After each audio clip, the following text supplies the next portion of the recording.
Human wouldn't be that bad. We can get a... Is this the awesome stash face, or was there a better one? Let's see. That one, yes. So, okay, Human Warrior. It's not the worst. It's perfectly acceptable. This is good. This is absolutely good and fine. I'd say for stat spread, like, Warrior is a tanky class, so okay, put most of our points in stamina, 95 strength, that is fine, that is acceptable. This is acceptable stats for a warrior.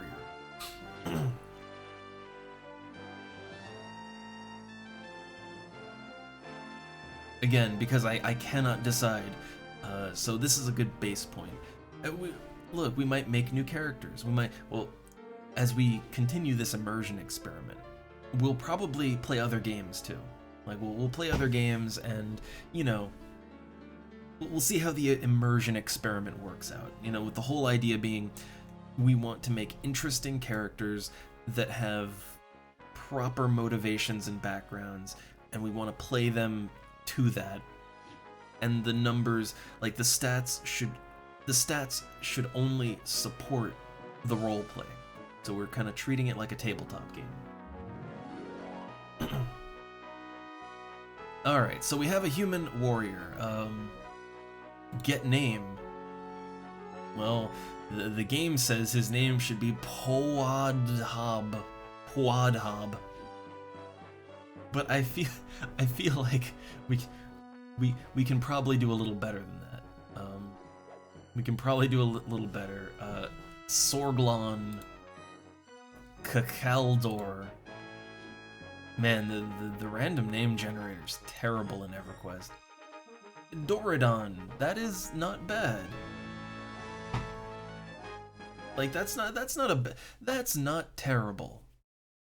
That's not terrible. Doradon, the human warrior. So what is Doradon's motivation? So there's two important choices here. So the important choice is his religion and the city that he starts in. We have either so like our choice is either Freeport, which is sort of a kind of Mos Eisley-esque desert trade town with all the scum and villainy. And then Kinos is your very typical traditional hero fantasy town. Like it's your King's Quest town, basically, with all the good. So the choice of city gives two very different experiences of how you'll be starting, and like I guess your different motivations. And then the choice of deity.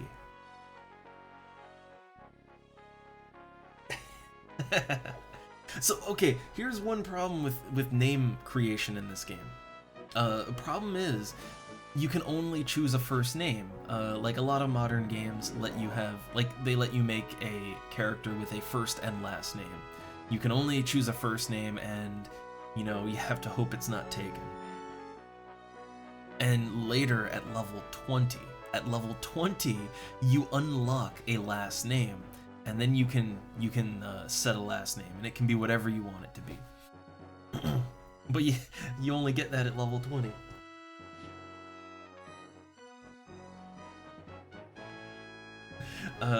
So okay, again, we're trying to be lore friendly here. Lore friendly. So for now, I'm just, unless it's already taken, the rando name, it seems to work. So let's see, what religion? I mean, there's always agnostic, but this will kind of, again, we're coming at this from a lore perspective. So, like, what is our character's motivation? I mean, as a warrior, we can assume as a warrior that his motivation would probably have something to do with joining the town guard or something. And then kind of going from there, right? like if we'd chosen a paladin, then you could say, oh, his goal is to, you know, to cleanse the world of all the vile villainy out there and to be the hero. But like, a warrior isn't that. A warrior is not the holy fighter who wants to destroy all the bad monsters. Like, a warrior is a very town guard kind of thing. So that would kind of make sense. Or maybe he's a gladiator. I don't know. There is an arena in Freeport. I think there's an arena in Kinos too, though. But then we have to decide, okay, his alignment, like his general beliefs. If he's agnostic, I mean, agnostic is as plain ass human as you can get. There's the Plague Bringer, which that's a little evil. That's a little bit evil. Let's see, the Prince of Hate. Well, yeah, that's also, it's in the name. That's evil. The Rainkeeper. So that's for Karana, which is, it's the farm god. The Queen of Love. So that's kind of honestly, that's more a paladin thing. The same with the Light Bearer and the Prime Healer. Like those are more paladin things. There is the Warlord, Ralos Zek. But you know what? I'd say if like, okay, you know what? If we're gonna be generic human man who's a town guard or whatever, agnostic is probably the way to go. Like, agnostic is probably the way to play into that character. Although I do find it funny, the way that the game describes agnostic here is that they will not commit to a belief in the existence or non-existence of any deity. That's very different from how the Everquest role-playing tabletop game, which I have the book right here next to me, that's very different than how it describes agnostic. Because see, the thing is, in Everquest, like in Everquest, there's no question on if, like, there's no question if the Prince of Hate exists or not. He does. He's a physical character that lives in the Plane of Hate, which you can get a wizard to teleport you there, and you can go and kick the god's ass right off his throne. It's a high-end raid. You know, same goes for all the other gods. Like, they exist, and they have a direct influence on the world.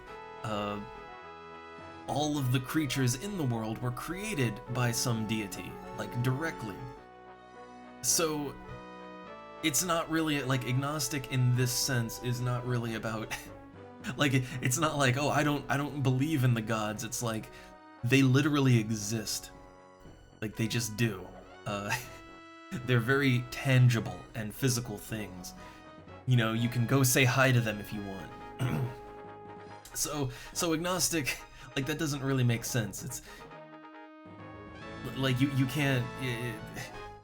Like, this definition that the game gives is totally wrong. The way the book describes it. The way the book describes it is that an agnostic character, it's not about belief or disbelief, because the gods are real in EverQuest. It's about worshipping them. It's, okay, look, yeah, I know all you gods are real, but I don't need you.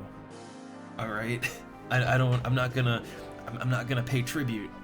That's what agnostic is in this sense. That's how the book describes it. And I'm gonna go with the book on this one, because the in-game, that makes no goddamn sense. It makes no fucking sense. Alright, so let me sip some water.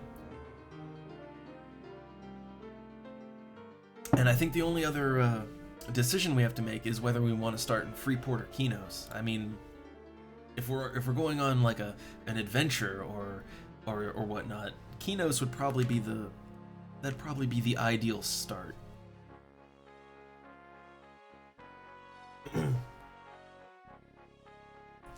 Yeah, I think maybe like in this context, agnostic does not really correctly describe what they're going for. Because yeah, agnostic is about like belief or non-belief, but it's when that's not a question, then it's more like I don't know. It's just yeah, it's non-committal. I don't know a better word for that. I guess in a very loose sense, agnostic could apply, but not the way the game describes it. So okay, so we're gonna start our man here in Kinos. Again, it's either Freeport or Kinos. Kinos is more of a good town. It's a good place to start an adventure. So we are Doradon. He is I mean, I don't know. He doesn't really look like a young man. He doesn't look old either. He looks kind of middle-aged dad. Like middle-aged dad is kind of how I describe him. So okay, here's our backstory for Doradon. I don't know. He's a middle-aged dad with a very nice mustache. We could say maybe up until this point, I don't know, maybe he had a small farm in the surrounding wilderness around Kinos. Oh. Okay. Oh, the wife needed a shake. Oh. Oh, don't we have bread and salami and stuff?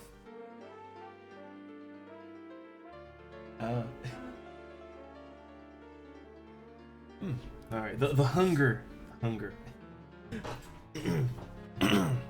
Alright. So I guess, okay, our backstory here. So Doradon, our random name character, so we'll say... Hey everybody! Hi everybody!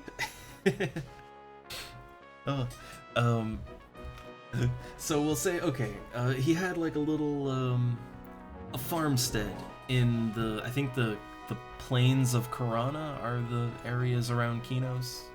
I forget, I know there's that and there's maybe something else too, but like, okay, let's just say he had a small farmstead, right? And I don't know, maybe he has a family too, right? Like, okay, you know what? He's a middle-aged dad. He has a family in his farmstead. He has a humble plain wife and two small children, all of which we can think of their names later. Not important right now. But his humble farming life was interrupted one day when I think it's the gnolls. I think it's gnolls. Gnolls are the enemy around Kinos. Like a small pack of gnolls attacked his farmstead, and no one's dead. This isn't a dead family situation. But they attacked his farmstead, and he managed to drive them off with like the town guard or the watch that are kind of they patrol around in the wilderness outside of Kinos. They made it there, but he was already fending off the gnolls and protecting his farmland. And they thought, oh, you're so good at this. You know, like it's dangerous out here. Why don't you should join the town guard. I don't know. I think this works, right? Because the farm wasn't doing well. All right, let's say the farm wasn't doing great. All right, because of all the gnoll attacks, the farm ain't doing great. So instead, he's decided, you know what? Apparently, I can fight. I got it. You know, so like, I am going to join the town guard. I shall be. I shall help other people in need and keep the peace in Kinos from all these gnolls to protect my land and family. So, okay, there we go. There's a very basic backstory for Human Fighter Man. So, okay, he has a backstory. Now let's see if the name Doradon is taken, because that was just a random name. If not, we'll have to come up with a better one. But let's see. Oh no, it's been rejected. Okay. So, Doradon, it was too good. We need a name for him. Darkadil. Oh, come on. I need, like, what's a good middle-aged dad name? That's just Ryan. That's not fantasy at all. Fontalgon. Deadlin. I need a good middle-aged human dad name. The name generator is failing me here. Oh, I do have the book though. I have the book, and okay, you know what? The book, it has suggestions for names. So let me crack open the Everquest tabletop game book, and let me see what it says about human naming conventions. Let me see what it's got for me, since the random name was taken. Okay, so human names. It says they tend to show some of their barbarian heritage, but also strong influence from elven culture. Often male names are more harsh and short, some remaining nearly the same as male names in the southernmost barbarian tribes. Okay, and it gives a couple of examples here. Man, these names still feel randomly generated. Let's see. Rondor. I kind of like that, but that's probably gonna be taken. So Rondor, it says, is a strong human name. So let's see, is that taken? That feels like that feels like one that has to be taken. Yeah, that's taken. But maybe we can alter it a little bit. So we got this strong human name here, but like, I don't know. Maybe let's mix it with something else, like Rondorian? Like mix it with Dory, like Rondorian? Maybe?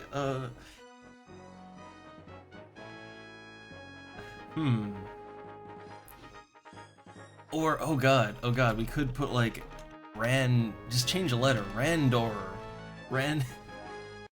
Oh my god, he's a Randor. He's a rando. Randor. Oh, that was also, man, this is so, like, look, real talk. This is why a lot of modern games, a lot of modern MMOs, they let you make a first and last name, or they attach some kind of tag to every name. Because like every name you can think of, if you can only have one word for your name, every word you can think of will be taken. It just will be. So let's see, I don't know, but I like Randor as a baseline. Strong human name.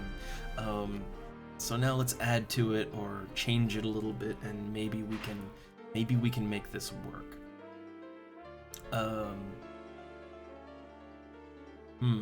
Maybe like take the O out. Randry? No, that's not strong enough. Randro. Randro.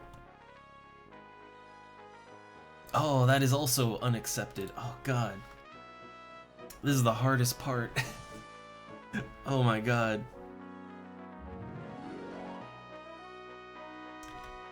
So we had what, Randoro. Oh, that worked. That worked. We got it. Randoro. We'll call him Randy for short.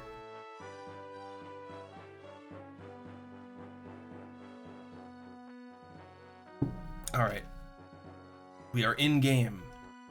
So I look, I was piping the music behind the scenes. There we go. No music now. We are in immersion mode. All right. We are Randoro. Randy for short. His friends call him Randy. Although there's some things we need to sort out before we get into it. Namely, we need to sort out our UI. It's a little bit of a mess in Everquest. So just gonna get all the bars how I like them.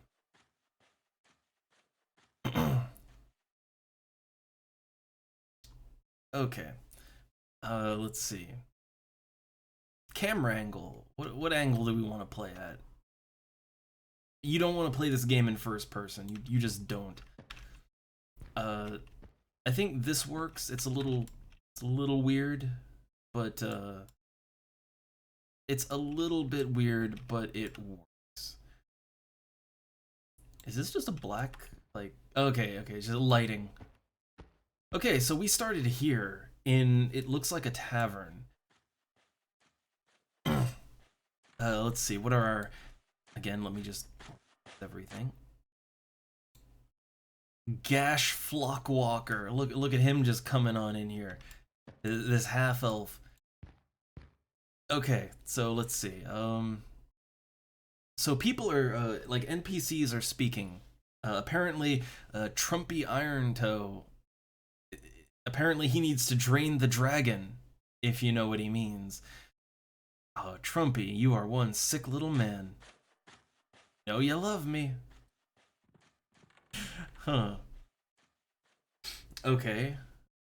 So why is... Okay, so we have started here in a tavern. What is this? Oh, hey, there's a message board. I don't think they work on 1999 though. Yeah, these used to work in the base, like in the retail game. They used to work, but then they stopped supporting them. So okay, first off, where are we? I just want to get an idea of where the hell we actually are.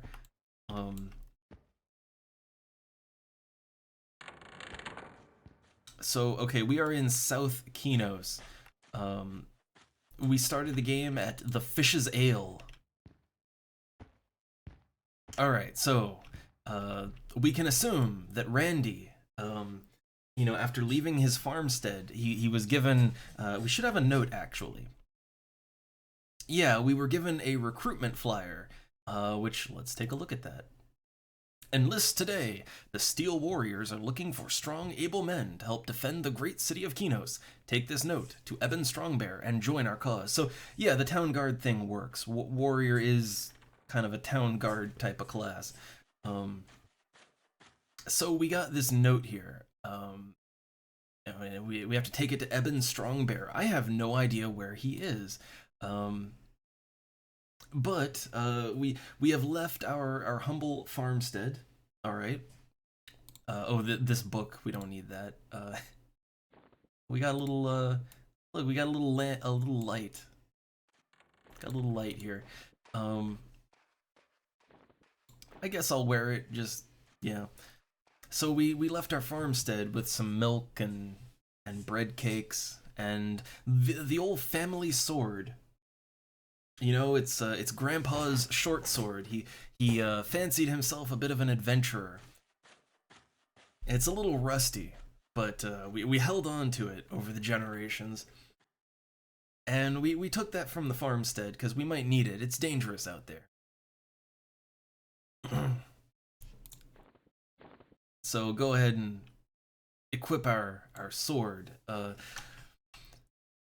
Although really, we shouldn't be walking around town with a sword out. Like, let's put that away.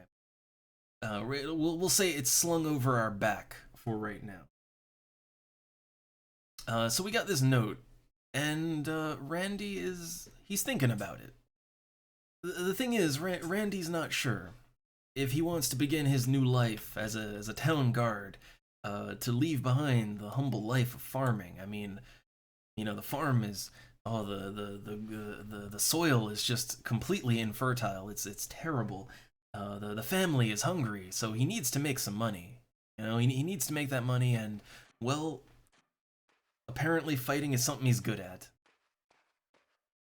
So he went into town. He left his farm. He went to Kinos. But before he goes to meet this person to enlist, Randy, since we have no money, he spent all of his coin. He spent his last couple of coins on a few stiff drinks to try to build up some courage. He's not sure about what he's really doing. I mean, look, farming and defending your land from some stray gnolls, that's one thing. But to join the town guard, where things could get serious, that's another thing. And Randy has a family to think about. All right. He's got his humble wife back at home and the 2.5 kids. So yeah, he's thinking about it now. Let's make friendly with people in the tavern though. we live on the outskirts. We don't, we don't really know our way around town. We're a little lost here, no matter. So let's just talk to people. Like the barkeep. Does he have anything to say?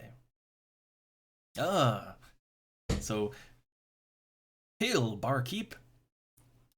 Fish Ranamar? Renamer of fish. Oh, hail, Randaro. Welcome to Fish's Ale. I am Fish Ranamar, owner of the joint. Come in and have some brew, but don't be starting no trouble, or Bruno will bust you open. So yeah, the locals are maybe not the friendliest, but guess things get rowdy in here. Let's see, does the waitress have anything to say? Oh, welcome to Fish's Ale. Why not pull up a stool and help yourself to a drink? Oh, ma'am, I already did. I'm quite full. So, alright. The tavern, perhaps we may have business here in future, but, for now, we shall take leave. Which way was out again? I think this way. Oh, hey, there's the bouncer. Well, let's be friendly. Oh, greetings, Randaro. Oh god, the door. Door. Welcome to Fish's Ale. Have fun, but watch your step. We get a rough crowd in here, and hate to have to bust your head in. He started trouble, so yes, we don't want to start any trouble. He has quite a log in his hands. Randy doesn't want any trouble here. He's just looking for new opportunities in this bustling metropolis of Kinos. Like, hey there's a town guard right there. So we are looking. Yeah, Randy looks down at his note again.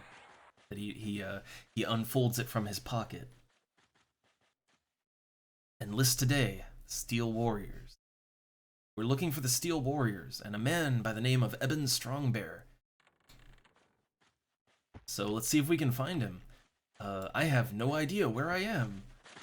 Oh hey, there's Trumpy Irontoe, the guy who wanted to drain the dragon.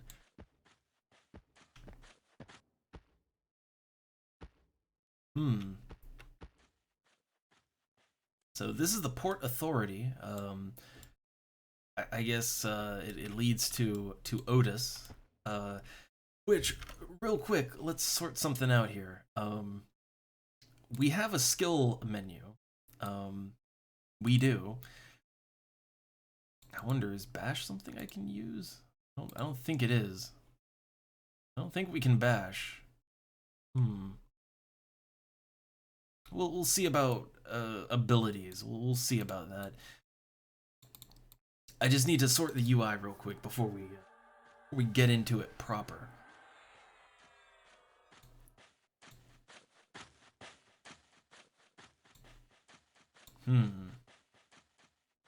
I guess number one can be our ranged attack, then bash and kick and taunt.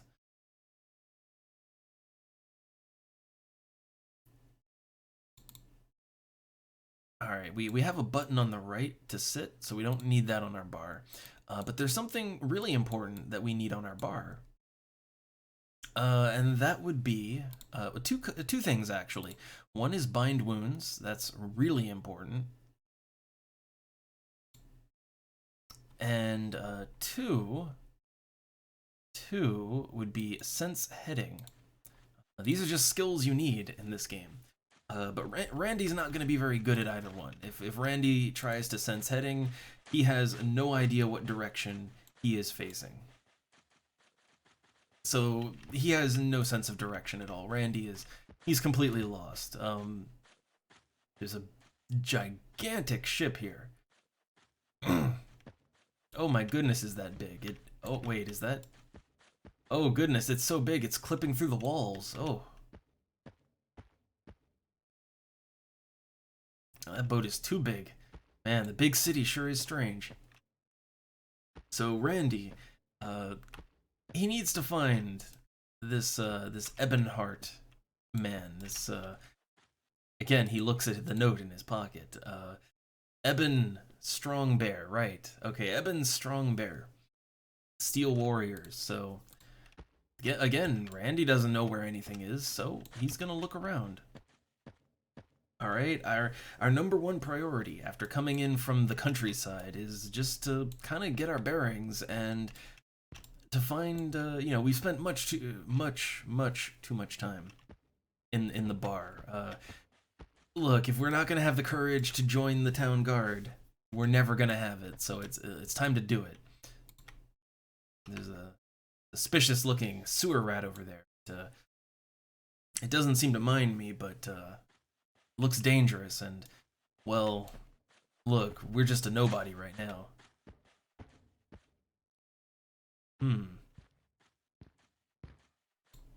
What's this? It's, oh, just someone's home.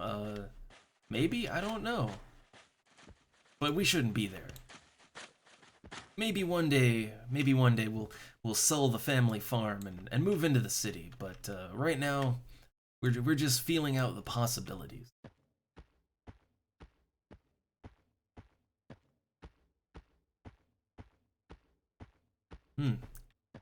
Dark and quiet in this part of town. Is this a part of town we should be in? I don't know. Yeah, let's keep going. Huh. And this infrastructure's a little rocky around here. What is this?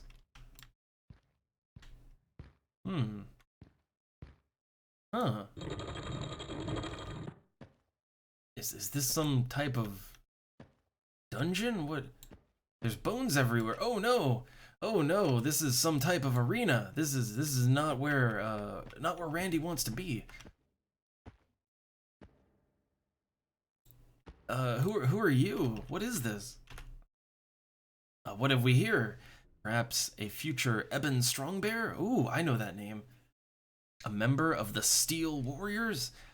The way of the warrior is not your liking, and I suggest joining the League of Antonican Bards. The only damage you might take there is a sore throat. Ha! Well, ma'am. I am in fact, well, I am not a member of the Steel Warriors, but one day I will come back to you when I have earned my place here. But for now, I think we're in the right place. This arena, it looks dangerous. Looks very dangerous. Randy is having some second thoughts. You know, it's a good thing that he had a few drinks before coming here, because this it's a bit of an unsettling sight, but it's an arena where true warriors train.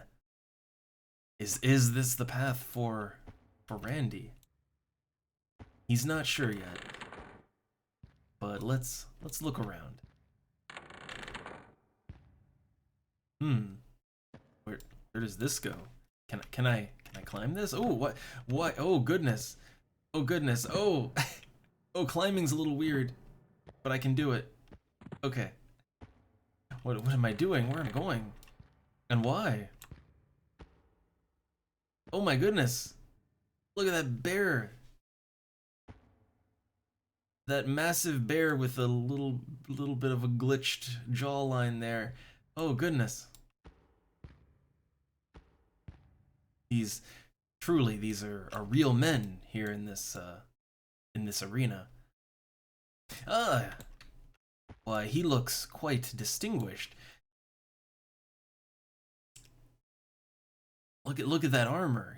He stands out from all the regular plain guards. He must be someone quite important. He also has two swords, not one but two. Welcome. I am the champion of the Steel Brotherhood, or the Steel Warriors. There are none who can challenge me. I guide this brotherhood of Steel Warriors from Kinos to the trade city of Freeport. The ways of the Steel Warrior are taught. Okay. I welcome all young Steel Warriors. Well, I happen to have a note. Why, sir, I was given this note from one of the local watch out in the farmlands. I was told I might find my future here. Let's see.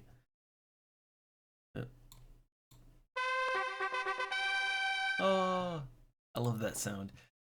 Hey, look, gives us 5 AC. And our faction standing with the warriors got better, the guards got better, the corrupt guards got worse, the Freeport militia got worse, and the Knights of Truth got better. So I guess we don't have good standing with corrupt guards. All right. So then, you wish to join the ranks of the Steel Warriors. Very good then. Take this tunic and wear it with pride. Visit our arena trainers to make preparations for battle, and then take your weapon to the field. Remember, in all that you do, you represent the Steel Warriors in thought and deed. All right, so he has given me a task. I am now officially a Steel Warrior. So I should take the old father's sword, the grandfather's sword. It's not the best sword, it's not the most impressive sword, but it'll have to do. We're gonna finally take it in hand and defend this land. But first, let's talk to some of the other warriors here and training. We need some training. I don't have any money, but let's see what I can do.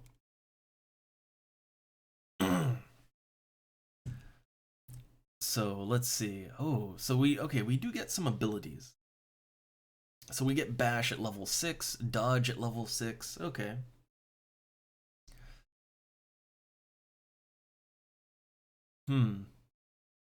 So let's put a point into kick.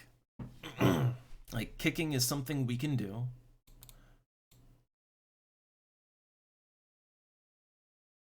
Sense heading, you want to have at least a point in that. Swimming is also something you want to have a point in.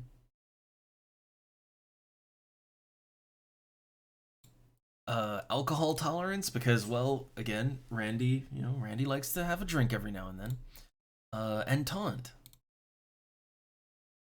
So just some very basic skills. All right. So we've received training. I haven't really been given much direction, but well, let's carefully descend. Oh goodness. Oh.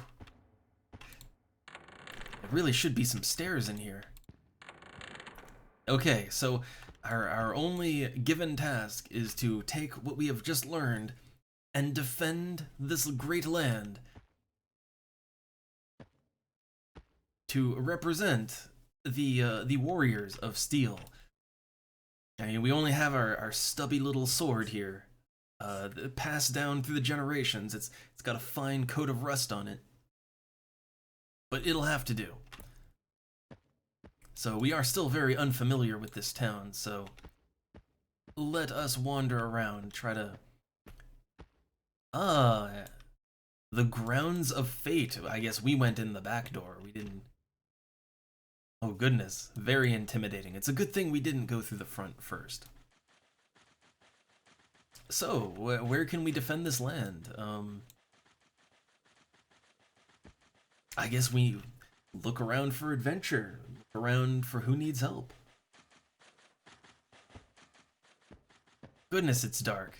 It's a very good thing I brought this handy worn candle with. Very good.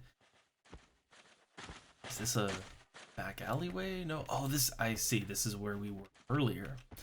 So yeah, let's just look around and see if we can find our way out.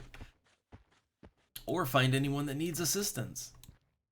And there's a sewer rat right there. But it's not hurting anything. So I guess that's fine. Hmm. Oh, there's so many possibilities. We could go wherever we want to go. But the best place to start would probably be the all of the vermin and creatures that lie out in the wilderness. I mean, we went through a lot of that just to get here, right? It was quite a perilous journey.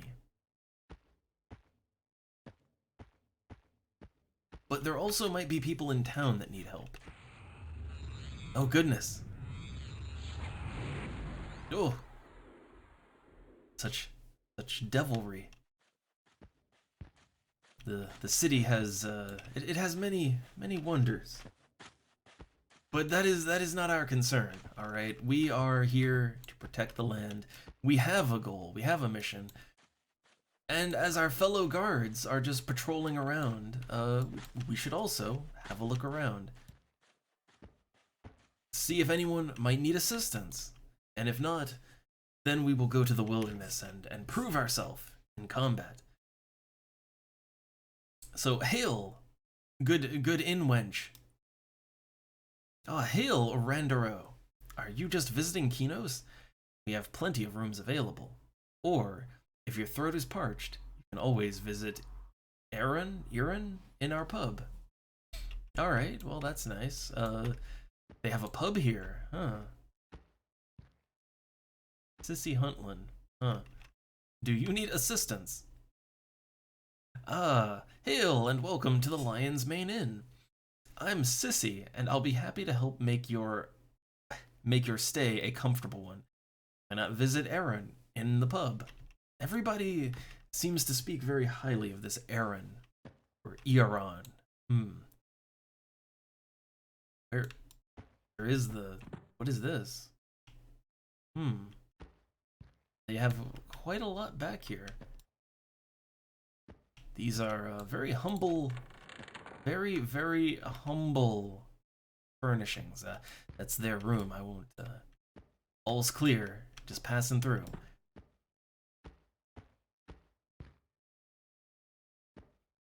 Tavern. Is this an alternate entrance? Oh, absolutely no fisticuffs, swordplay, or spellcasting. Or dwarves allowed. Well, I see the owner of this establishment has issue with the small folks.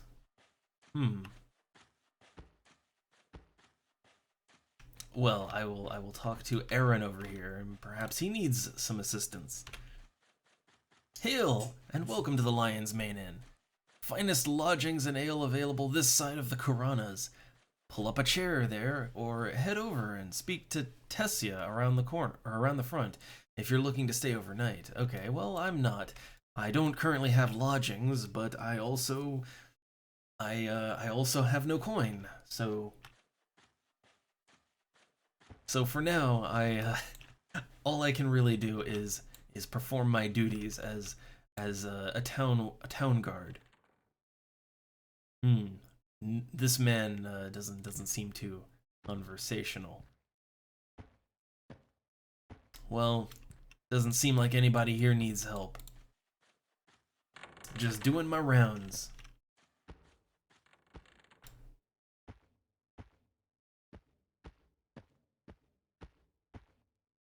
Where did we come from? I think we came from over there.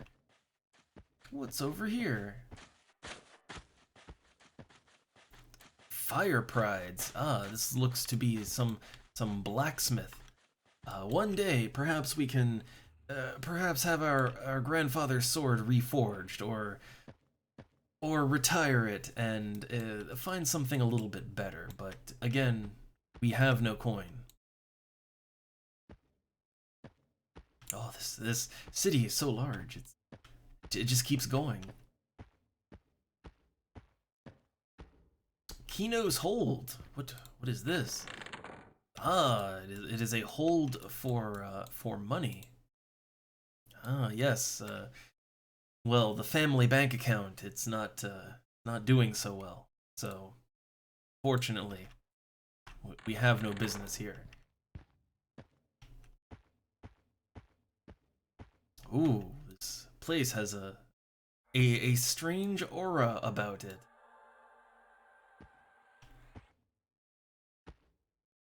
What would this be? Huh. Who might you people be?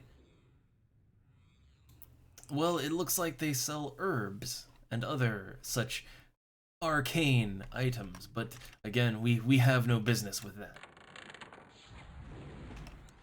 No business at all.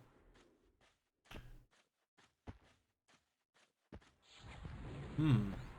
It does appear, though. It would appear that we are in that part of town.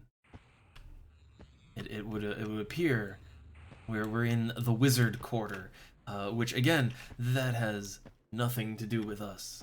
Randy, he has no business there.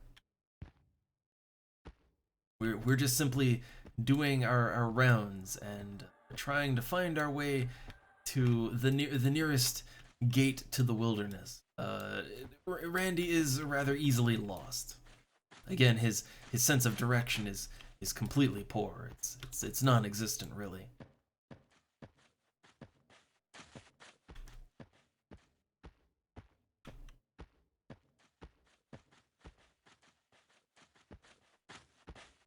Hmm.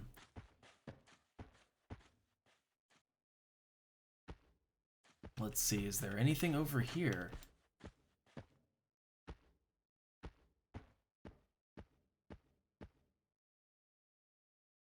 More buildings that... I wonder, can we take a peek inside, just see... more accommodations. Fine homes. But again, nothing here for us. Goodness, this town is large. Very, very large. Oh, hey! They have a clock. Well, that's nice. It looks a little out of place. It's very mechanical looking. Do the guards have anything to say? Oh, sorry, Randaro. I don't wish to be rude, but I must not be distracted while I'm at my post. Commander Bale trusted me with this watch, and I will not let him down. Ah, so we shouldn't distract him. I guess he has to keep an eye on this, this mechanical creation. Alright, let us travel.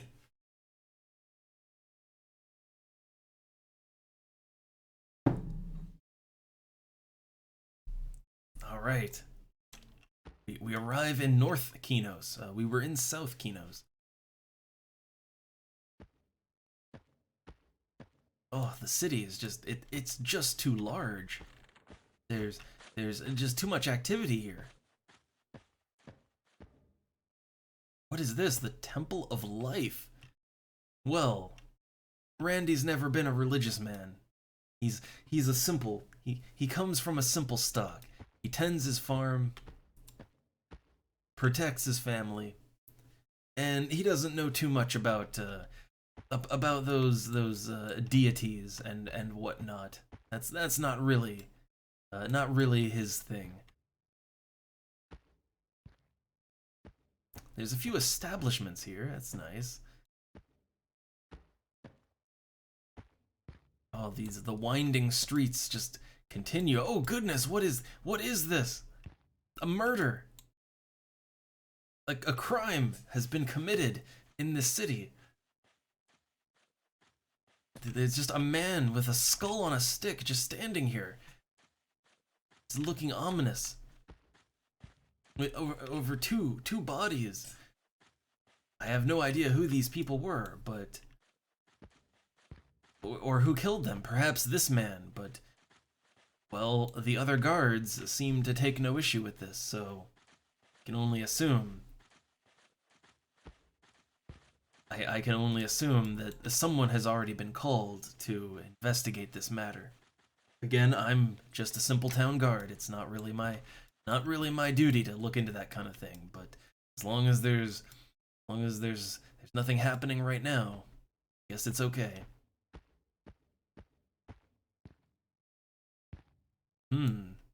Yet another pub. Well, Randy, he doesn't have any coin, but he's never opposed to taking a moment to enjoy the simple things. So, as this is a Crow's Tavern, let's say hello to Crow. Ah, welcome to Crow's. If you're thirsty, we have a fine selection of brews and ales. Alright. I would guess the tavern wench would serve that, but she's not very talkative.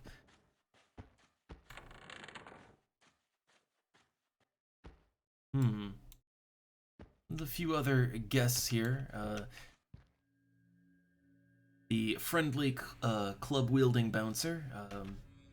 He doesn't have anything to say either. It's rather dark here.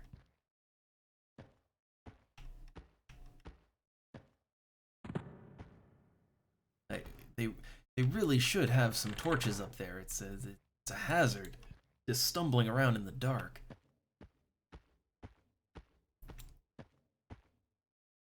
What's this other building? Oh, hey! it's Sneed's shop. Oh my God. Do you perhaps sell feed or seed? Hello, I am Sneed Galloway, merchant and citizen. Run the only general shop in all of Kinos, serving the needs of the many adventurers who call Kinos home. Only one of them would take the time to help me with my problem. Well, good sir, you happen to be in luck. What is the problem? Oh God, I have to format this correctly. Oh goodness, like, what problem? Okay, there we go, we got it. Oh, keep it down. It seems I have a little rodent problem in my shop. A mangy rat keeps digging into my crates of rations. He looks as if he's diseased. You help me by killing this pest. Make it worth your while. Bring me his head as proof. It is done. Alright. Well, I guess we have our first we have our first sworn duty as a town guard. There's some kind of rat infestation. Well, I guess I'll look into it. Oh goodness. What is this? Sewer rat. Oh, is this the foul beast that is troubling good Sneed? Well, it's not. It doesn't seem to be bothering anyone, but well, I guess we must do it. So, shall put my grandfather's sword to the test on this vile rodent. Can I kick? Yes. Okay, I have a kick. Taunt it. All right. Oh, it's the first time since the gnolls attacked the farm that we've had to draw blood.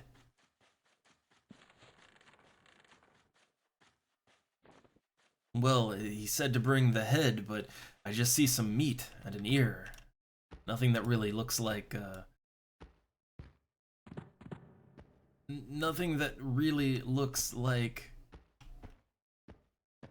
a head, so was that not the creature?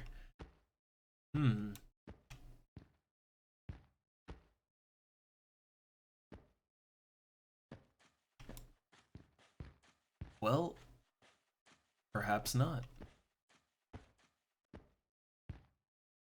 But I will let Sneed know that for now, his good shop seems to be rodent free. nothing else seems to be troubling this place. Uh, all is good. Fair Sneed. But I will go ahead and I didn't find any head of the creature, but there are these parts which I know look, meat can be hard to come by. So I know you do what you must to make the food in this establishment. All right. Well, I guess we can check back there later. Perhaps he'll have other problems, or maybe, I don't know, maybe those rodents could come back. Have to be vigilant about that kind of thing.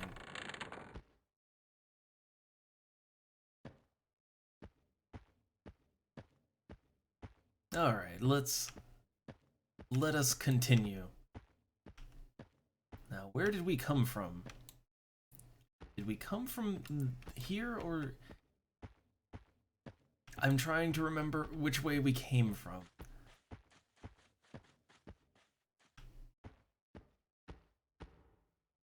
Oh, the city it's massive. There's iron forges. Okay, I remember passing this.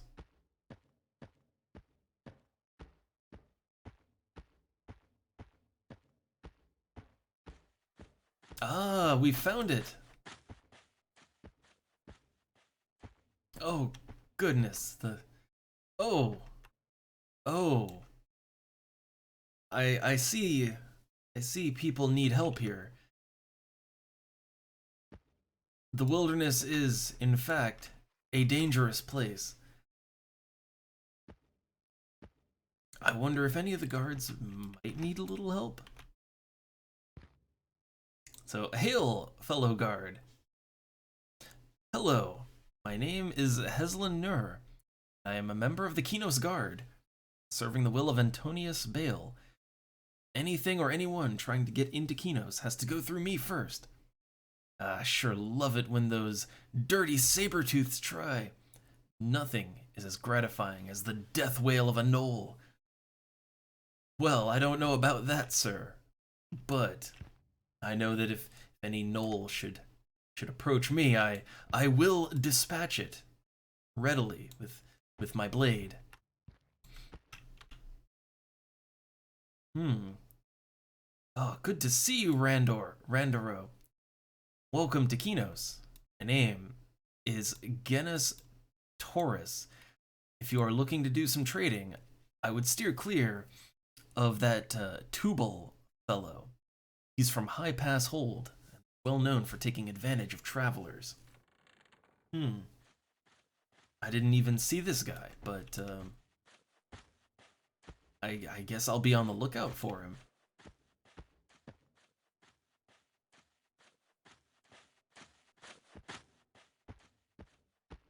All right, well, oh man, look at that. Okay, so with no pressing duties in the city, it's out into the wilderness we go. It's a little bit dark, but we have our candle and we have our blade. And who are you, just to stand here? Ah, well met, Randaro. My name is Lashun Novashine, and I am a humble priest of Rodket Knife, the prime healer. I wish to spread his word to every corner of Norath. My job gets more difficult each day, with so many so willing to take lives rather than preserve them. Well, I'm just a humble steel warrior. I may take these creatures' lives, but it is in defense of this fair city, so...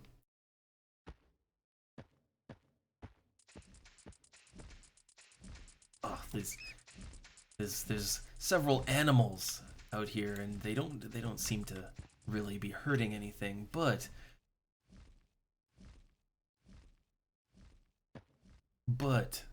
the farmlands, oh, they're all of these giant animals.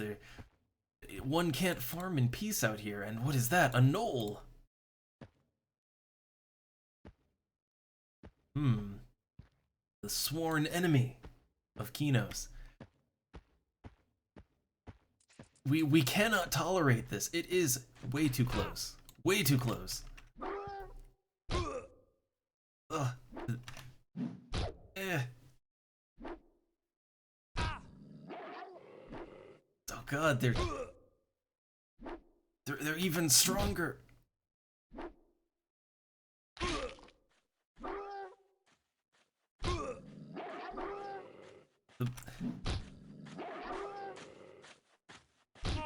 Oh, these creatures, they... Okay, oh no, it's running. It's trying to recruit more of its fellow monsters. Okay. Okay. It's a bit of a hard-fought battle, but we have removed the knoll from this land. God, there's so many threats to the city out here. What are these walking skeletons I see? That is clearly not natural. That is, there is some necromancy afoot in our fair city. That cannot be tolerated.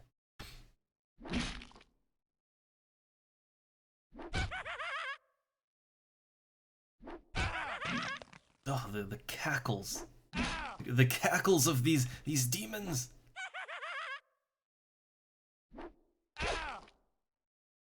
My sword, it barely does anything. It's just bones. There's no meat on it to slice. Oh.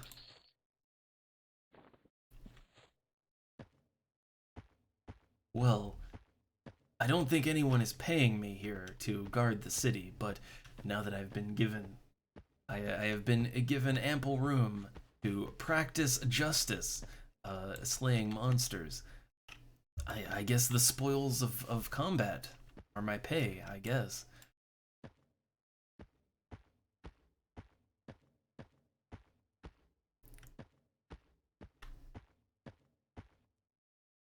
Ah, these pristine lands.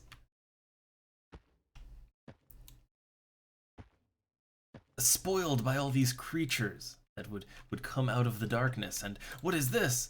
Oh goodness, a knoll is attacking. Oh, it's a big one. Much too dangerous for me. But where is it going?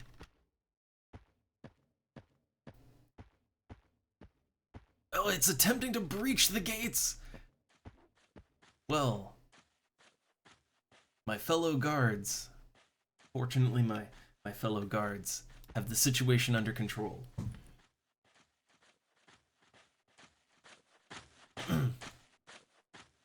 But perhaps we'll take a moment here.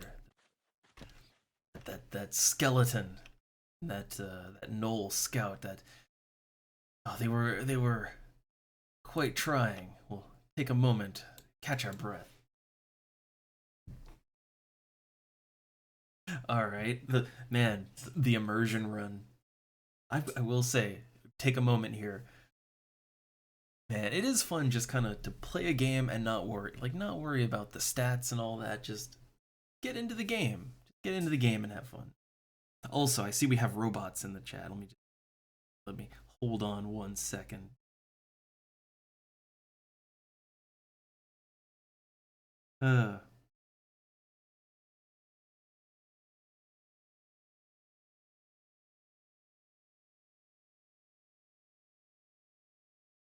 Alright. Gotta get rid of those robots.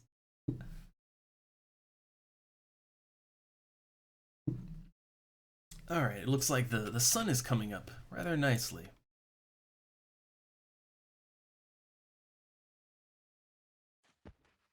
Oh, hey. What's a wood elf? Odd to see them so far away from the forest. Who's this, this man? In rags, looks quite disheveled. Sir, do you need assistance? He does not seem to have much to say. Well, he does not look prepared for what lies in the wilderness, but with no sword or anything to defend himself, but, well, I cannot stop him.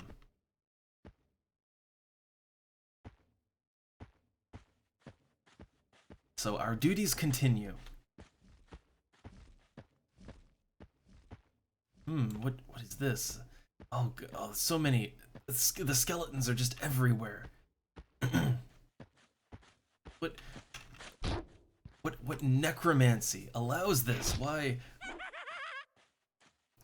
so many of them? The guard, they protect the gates, of course, but am I the only one venturing into the wild? All these threats just immediately outside of our border. It's no wonder the farm got overrun.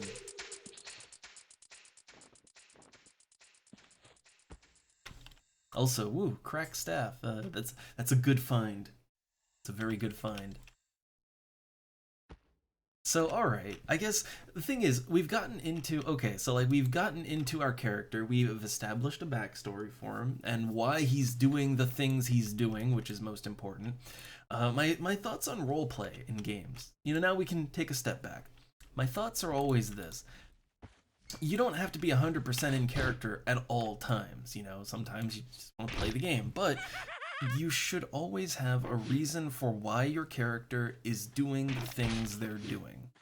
Like in character, not just as a video game player, right? And in character, it makes perfect sense why we're out here, mechanically, we are grinding experience and money, killing things. Mechanically, right? But lore-wise, he has a reason to be here. He's basically a town guard. And goodness, there is just evil everywhere. So it makes sense why he's out here doing what he's doing. And I think that's important. That's something that I think oftentimes you don't really get in games.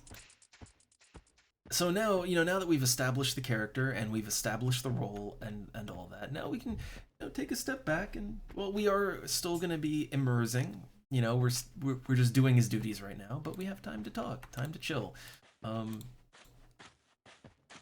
Because, it's Everquest, it's very grindy.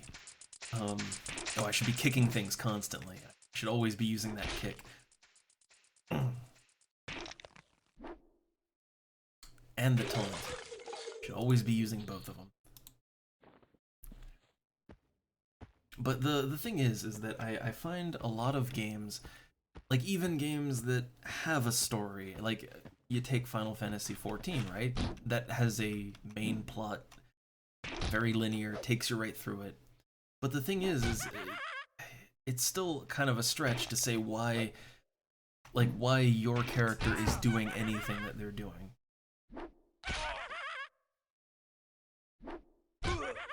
I mean, of course, you can always make up your own backstory, right? You can always make up your own backstory and all that. I mean, that's what we're doing here.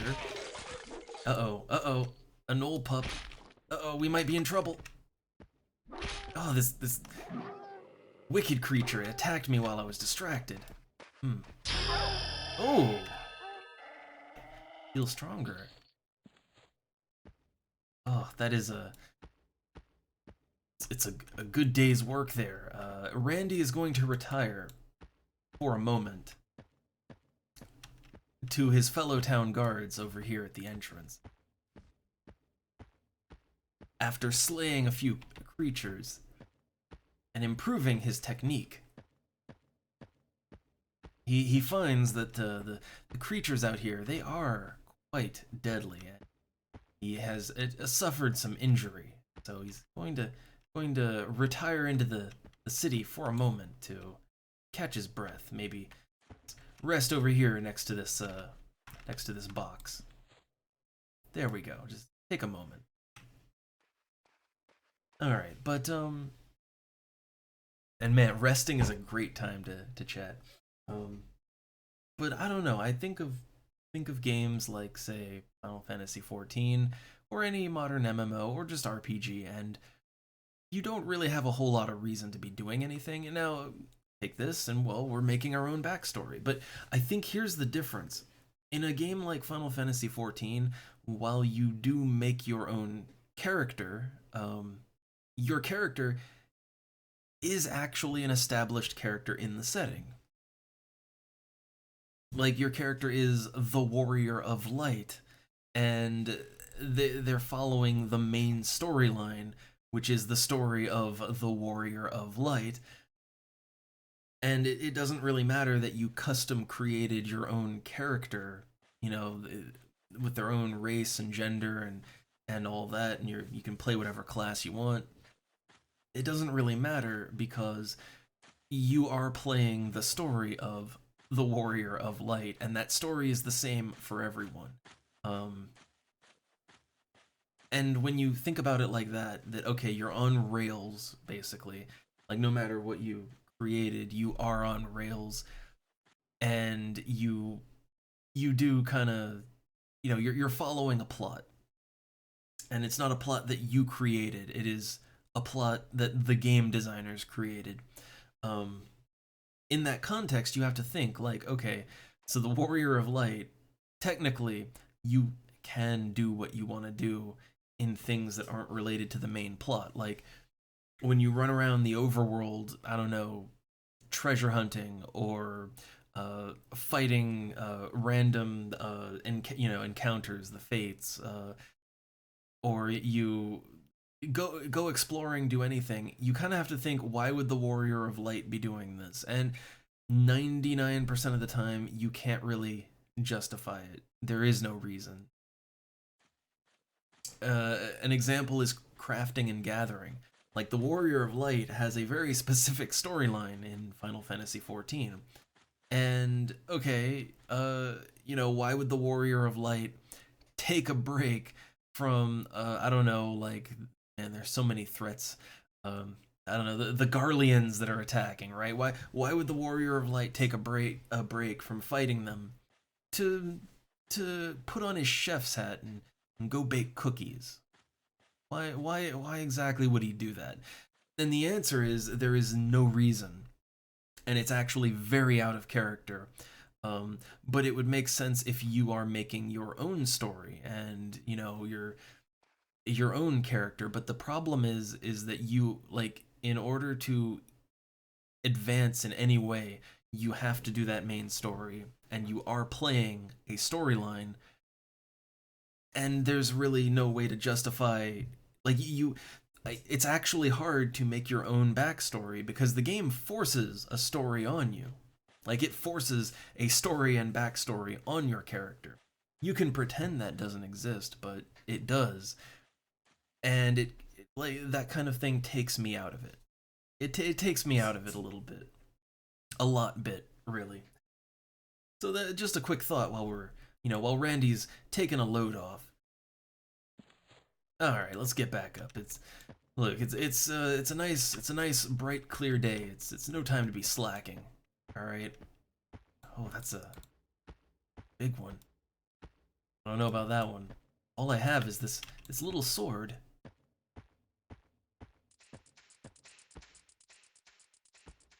There are certainly creatures out here that give Randy pause.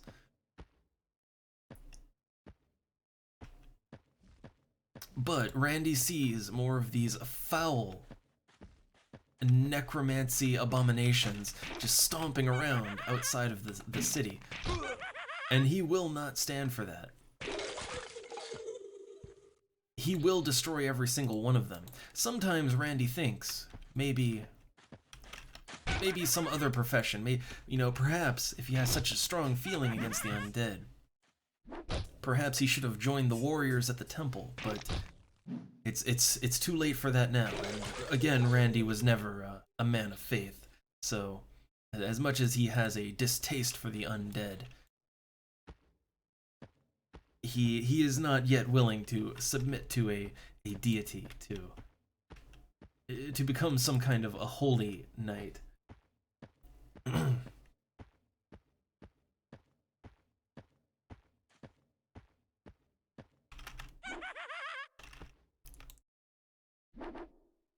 But all right, we continue Randy's duties here. Just again, like you still do the grinding, you know, you still just play the game. But it's just I think it kind of does add to something to have a justification for it, you know? To have a bit of a like an in-lore reason why you're doing it, and actually it kind of works as a grind too.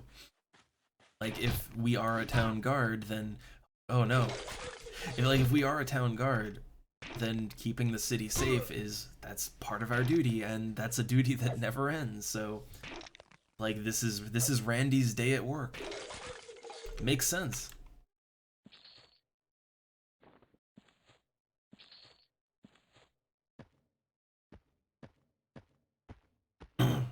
And we're also avoiding some types of enemies, like, you know, we don't need to kill every large rat, right? I mean, really, they're rats and snakes and bats. Who are they hurting, right? No one.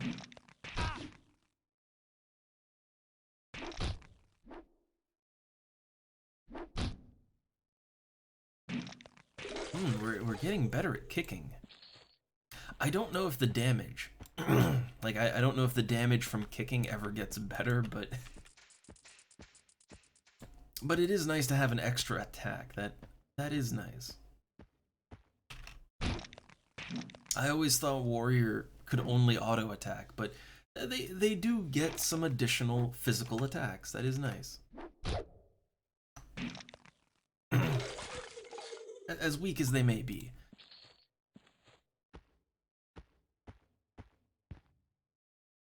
Alright, you know what? Things are looking cleaner already out here.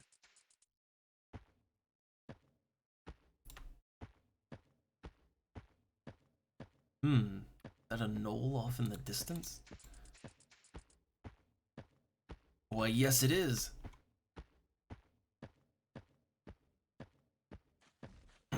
But, you know, let's have a moment, right? Since we're just doing Randy's grind here. Which I am surprisingly, you know what? I'm surprisingly having a lot more fun than I thought I could ever have with a warrior.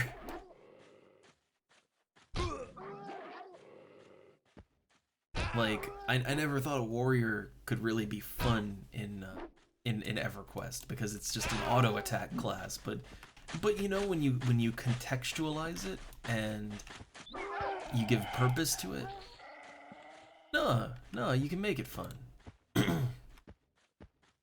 So okay, as we continue the duties here, slaying the vile undead,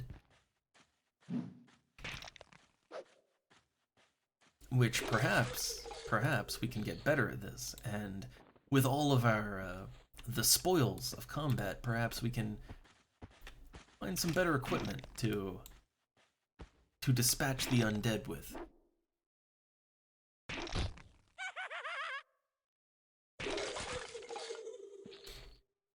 Ooh, Randy just found something. An old friend. As Randy looted the skeleton, he looks around. That skeleton, I guess lodged within its torso. I don't know. It had a short beer on it. I mean, the wilderness. It is cold and lonely out here, and who would notice? Randy takes a quick look around and decides, I earned it. I earned it. Just one. He slings one back. Refreshing. And so he continues his duty.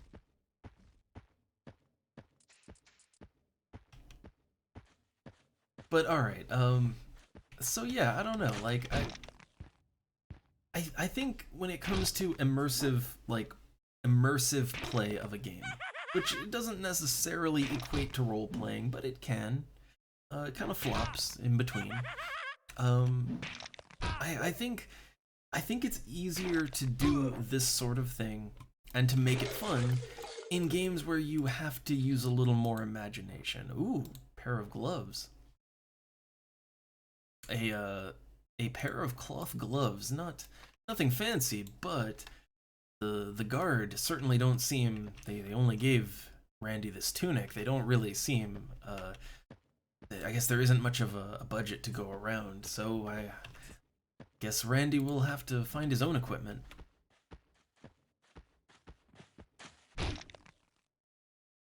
But yeah, I don't know. I think it's both easier and more fun to make your own stories in a game like this, where more equipment, nice. But in a game like this, where I mean, really, what does the game give me? I mean, there's a lot of lore. There's certainly a lot of lore in EverQuest. Like, you know, certainly, like all of the races and the classes and the deities and the locations, they're all established. Crazy, but in terms of like actual like plot, there isn't one. There is no like there is no main story quest in EverQuest. Funny enough, right? There is no storyline. There is no central plot. There is no main quest. You make a character, and the lore of the character is going to be established because, you know, the game establishes all of the places, people, and things, but there's no actual plot to follow. So from the moment your character is created, you're free to just sort of make your own backstory, to find your own way. I think that works. I think that works really well. Ooh. We have found some things. Randy is going to take a moment to look this over. So he found a cloth shirt, which appears to be a little bit better than the dirty training tunic that that the guard gave him. We'll just swap that around. Or then again, you know what? This tunic right here, that is a symbol of our dedication and membership to the warriors, to the Steel Warriors. So we will keep that. This cloth tunic we found on the skeleton. Well, we'll hold on to it. Perhaps get some coins. We also found a rusty shortened spear. It's not particularly fast, but it looks like it could do some harm. Randy just gives it a good feel in his hands, but with truth, it's rusty. It's not in great shape.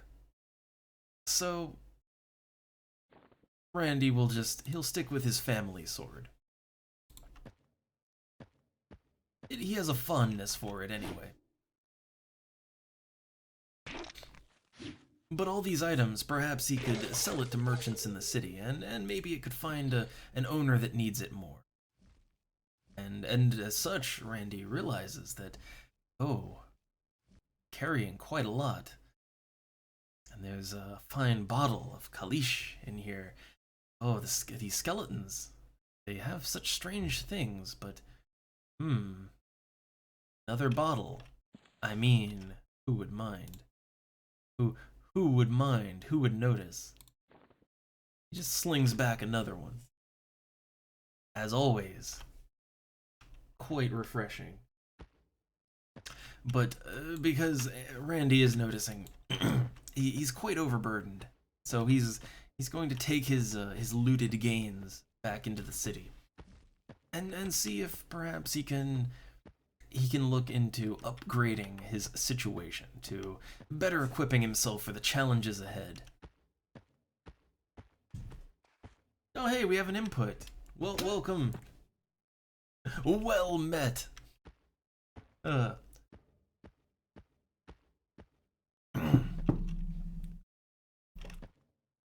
Oh hey, Two-Ball Weaver. That's the man that our fellow guard at the entrance of the city warned us about Two-Ball. Apparently not to do business with him, but I don't know why. Let's be friendly. So hail, well met. I'm Randy. Hail, Randy. I am a Tubal Weaver, humble merchant, and retired guardsman of Highkeep. I make a tidy living dealing with the throngs of adventurers who take it upon themselves to keep Kinos beetle free. If you want some free advice, I recommend that you not deal with any of the merchants in town. I can offer much lower prices than they because I do not have the overhead of a shop to maintain. Well, he seems friendly enough. I mean, how bad could his prices be? So, Randy, he'll do a little back and forth with the merchant. And he has this patch of knoll fur, some bone chips, some cloth shirt. He's just been holding on to it. Rusty shortened spear, get rid of that. Rations. This is something Randy might need in the future, but for now, he doesn't. And this cracked staff, which the merchant is quite eager to pay 5 gold for.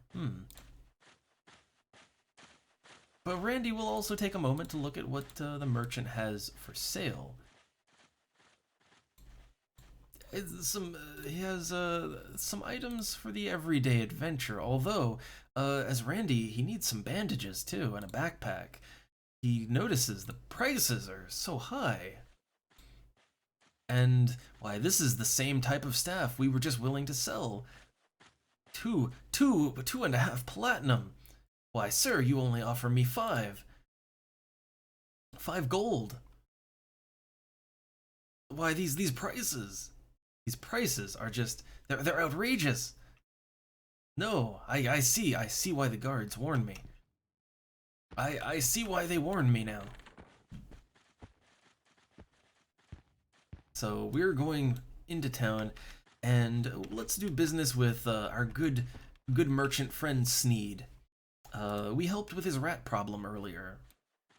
Why, he's willing to pay 1 platinum, 1 gold. That is about 6 gold more than Tubal at the entrance of the city. Well, I think we found a trade partner here. Bandages which we need so desperately. Only 5 silver here. A gold, over a gold at Tubal. Well. But we are a little short on space. We can't be carrying all this. We don't even have a pack to carry our goods in. But it looks like his friend over here, Tanlin, is willing to sell us a backpack. Let's take that. A backpack and perhaps a backpack and some bandages, if we can.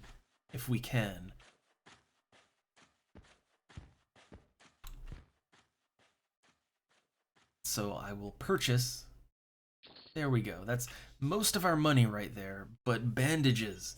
Randy has been experiencing quite a bit of danger, and he could definitely use some bandages to keep him in top shape. Also, since he's here, and well, Randy hasn't had a drink in a little bit, he's, you know, to celebrate his new job as a town guard, he'll have an ale. Just knock one back.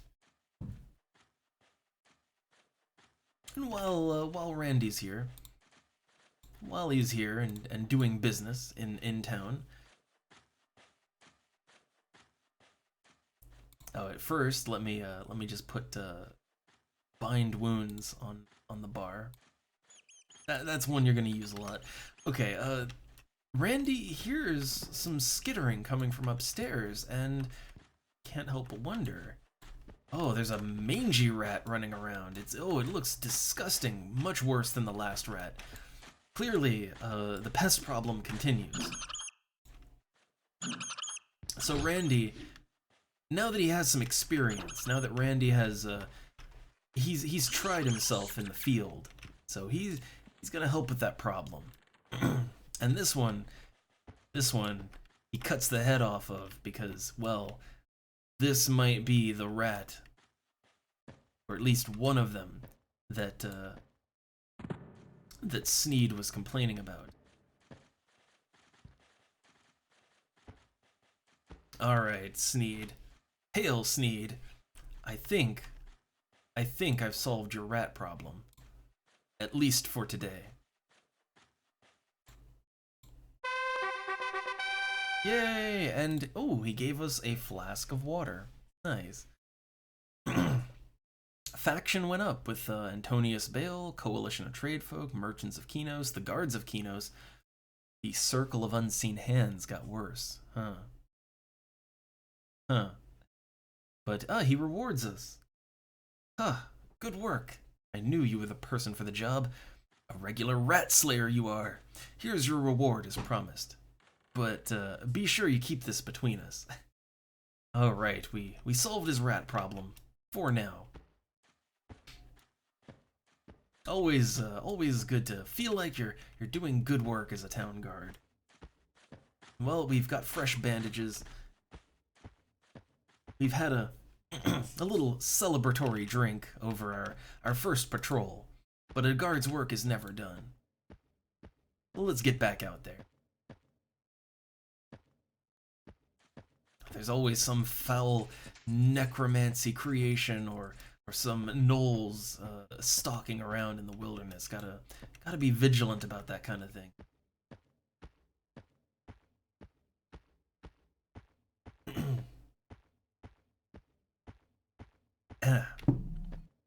All right. Oh, also input. How you doing? We're just LARPing out here. We are LARPing. Oh god. Oh god. A gnoll. There's a foul necromancer out here and a gnoll.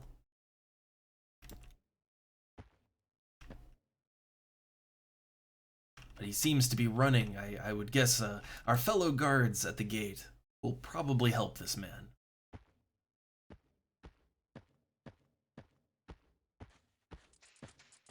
So we're just getting our LARP on, and having some discussions in downtime too, and while we grind. I like games like this because the thing is they're so hands off that you can just have in-depth discussions or like do other things while you're out slaying skeletons.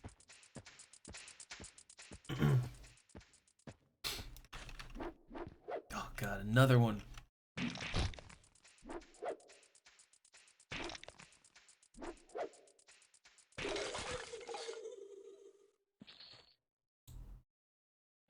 Ooh, a worn greatstaff. Randy finds all kinds of goodies on things.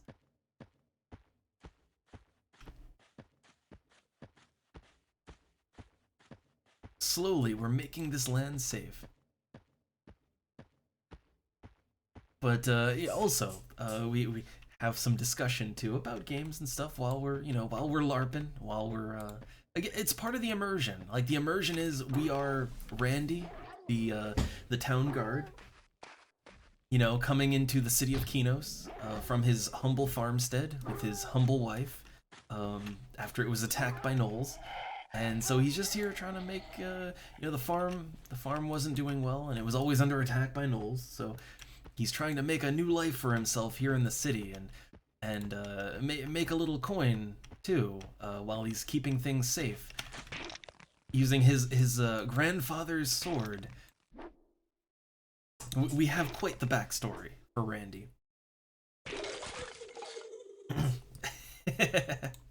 Oh no, we're all the decaying skeleton.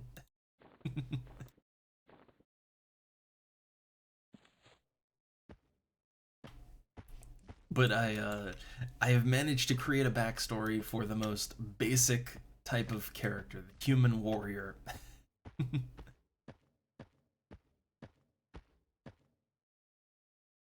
Who's that? Who is this person just out here in the just out in the woods? Mangy dogs put up a tough fight. Don't make it back to the clan house soon. All be over for me. Or if I don't. Huh. Okay. I guess this man is on a quest of his own. But yeah, I am finding that I am having a lot more fun. Like, I never thought playing a human warrior would be fun in EverQuest. I never even played warrior in EverQuest because it's a very basic class. No, not much frills, not much bells and whistles. But you know, when you give a lore and a backstory, it works. It works. Also, there's these beetles clicking and clacking around. They're not doing any harm, but I'm not sure they're completely natural. I don't know.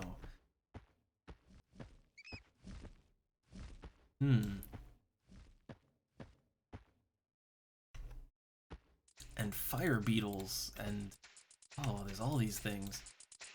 Well, I don't know. Randy is he's gonna take a gamble with one of these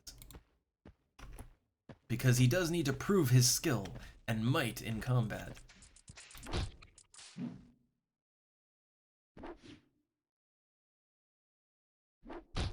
Oh, they are surprisingly agile, and it is difficult to hit an insect, even a very large one such as this.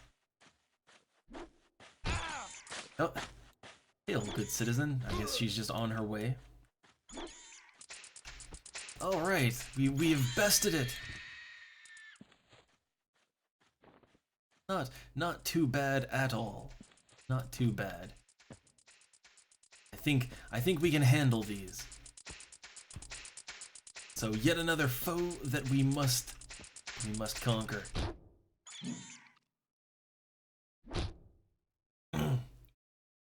But anyway, I was kind of thinking, like, I don't know, it is a lot easier to kind of immersive play / role play in a game like this, weirdly enough. Yeah, I am kind of finding, you know, it is easier to get back into that mode with a game like this than it is with a more modern game that has a, like, direct narrative and plot. I brought up the Final Fantasy XIV example because that's the easy thing to point to. Where technically, yes, I make my own character, and technically I can do what I want, technically, but I'm always limited by the main story quest. Like, you can't do anything. You can't even, you know, even if you just want to bake cookies, you can't advance in that without doing the main story quest. And the main story quest is linear, and it's the same for everyone, and it's the Warrior of Light thing, and like, well, you know, what if I don't want to be the Warrior of Light? You know, what if I just want to be a humble cookie merchant, right? What if I just want to be a lumberjack or a miner or I don't know. What if I want to do combat, but I just want to be an adventurer, a treasure hunter, right? Like, the game doesn't really give you the tools to do that. Not even to, like, play pretend. Because even if you, like, you ignore the, like, even if you kind of ignore all the story events that happen, they still happen. And, like, that's still all going on, and your character's a part of it, like an important part. And no matter what else you decide to do, you're always kind of shackled to that. You know, you can't really get away from it.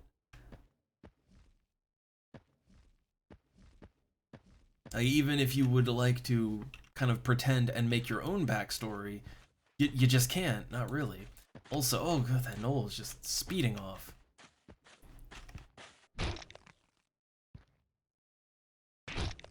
But I don't know, I do find when, yeah, like when there is no main narrative, when there is no main plot to follow, when the game just dumps you unceremoniously into an open world with only a very vague, like, you're a warrior, you enlisted with the steel, you know, the steel warriors, right? Like, and then from there you can just do whatever. Or you know what? You don't even have to turn the note in because there is no main plot.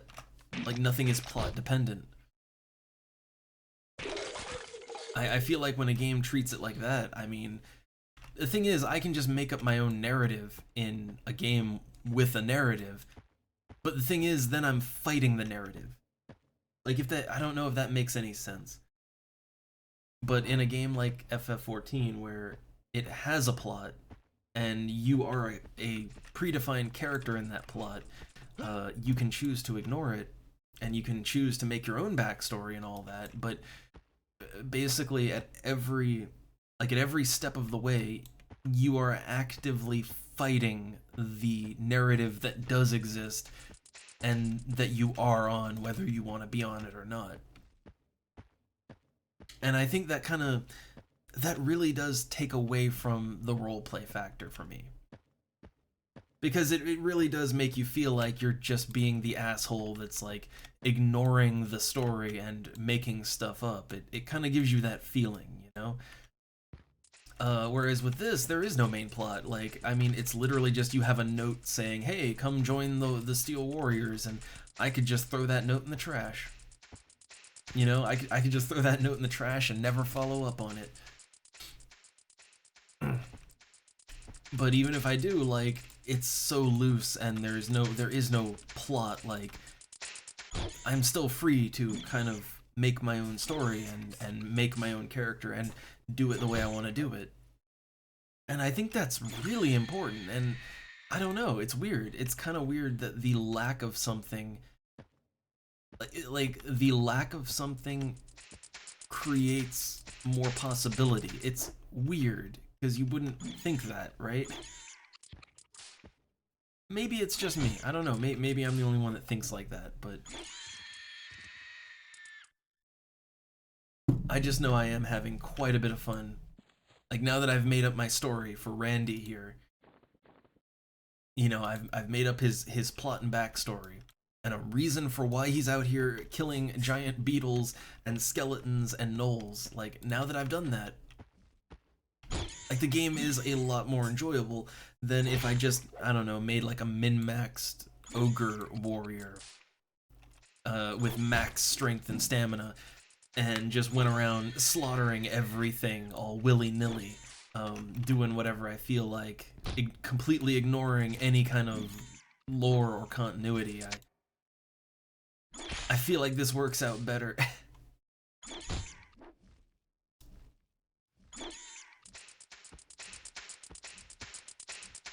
Because also, if I wasn't really caring about like lore and all that stuff, I wouldn't make a human warrior. Because human warrior is very not ideal as far as stats go. Oh goodness, oh goodness. Randy is in trouble. Randy is in over his head. These beetles, these foul creatures that Randy is trying to protect the city from. Oh no, the monsters, they're overwhelming. The monsters are completely overwhelming. Randy he's running for his life to his fellow guards to beg for help. Please. Alright. The guards, they have my back.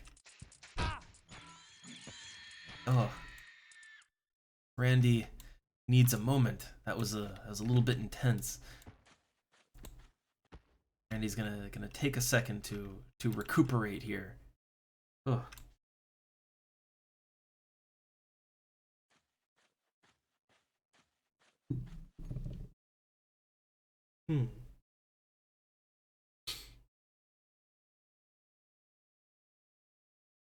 And yeah, I guess that kind of, yeah, that is kind of normal psychology, I guess. I mean, yeah, like if a game doesn't really have a central story, but it does have like established lore. Like, I mean, here's the thing, like, okay, this is one of the reasons I didn't like Everquest 2, because Everquest 2 kind of, you know, time jumped 500 years, but also it made it so you could just create whatever kind of character you want with no restriction. So like, if you wanted to make a dark elf paladin, you could do that. That makes no fucking sense in the lore of EverQuest. Like, it makes no sense and shouldn't be possible, but like, you can do it. I mean, it's not to say every dark elf has to be total evil, but like, not a paladin. That should not be an option. No matter how, no matter how much you change your mind about evil, uh, you ain't being a paladin. It's just not how the world works in EverQuest.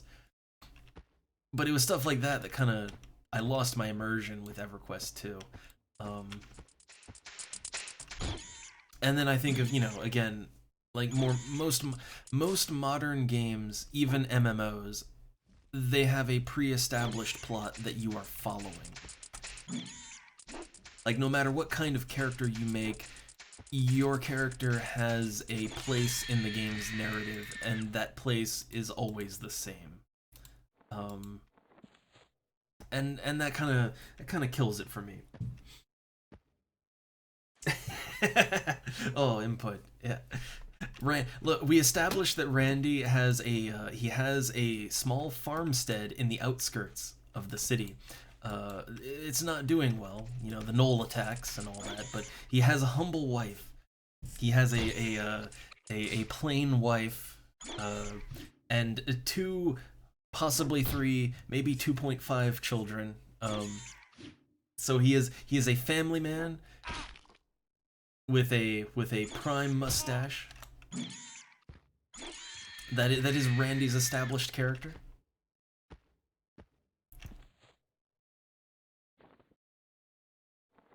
Oh, we're full again. But let's see if we can get that level up before we go back into town.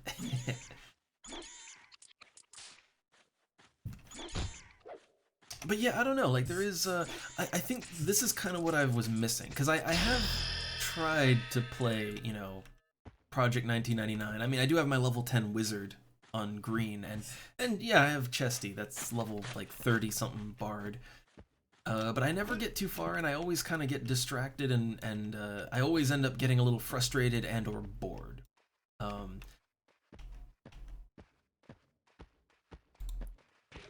Where'd that skeleton come from? That's a big one. But I think the problem is always that like, I never really thought about lore or establishing who my characters are or what they're doing. I just, like, I make a character, usually min-maxed, and then I just go out and kill things, and I'm just killing things and leveling up, and not, like, I'm not enjoying the journey, I'm not establishing why my character is doing anything that they're doing. It's just, it becomes a numbers game, and I think in a game like this, if you just treat it like a modern game and it's all just a numbers game, it's gonna get boring really fucking fast. I think for a game like this, you really do have to use your imagination. You have to kind of create your own stories and your own narratives, and make every gameplay session. I mean, yeah, you want to level up and advance and get money and all that, but you kind of have to make every session sort of, in some way, be tied around this narrative that you've created. I think that's how it kind of. I think that's how the fun happens. That's how it used to happen back in the day. Like when I played EverQuest way back, very little of the time that I spent was spent like min-max power grinding. Just trying to get that next level up, right? Like, very little of my time was spent doing that. I mean, yeah, I did do some of that because it's an RPG and you want to level up. But a lot of my time was just spent exploring the game world and kind of a little bit of role play and just sort of immersing and treating each play session like, oh, what adventures is my character gonna have today? Even if the adventure is just killing, 500 rats, you would frame it in such a way that your imagination runs wild and you have fun doing it. And I think that's what you need for games like this. And I think it actually makes games a lot better, even more modern games. Like, if you have the ability to just create your own narrative and your own story, and to let your imagination kind of fill in the blanks and to give purpose to things. If the game allows you to do that, I think a lot of games just don't really allow you to do that because they force a story on you, they force a plot on you. And that's also a problem when, let's say, the game has a main story quest, and what do you do when you finished it? Like, that's the Final Fantasy XIV problem. Like, what do you do when you finish the main story quest? Like, it's done, it's over, I beat it. What do I do now? Like, my character is done. Like, I never had my own character. I never had my own narrative or my own imagination story because the game decided that for me, and now it's over. So what do I do? And then you get bored.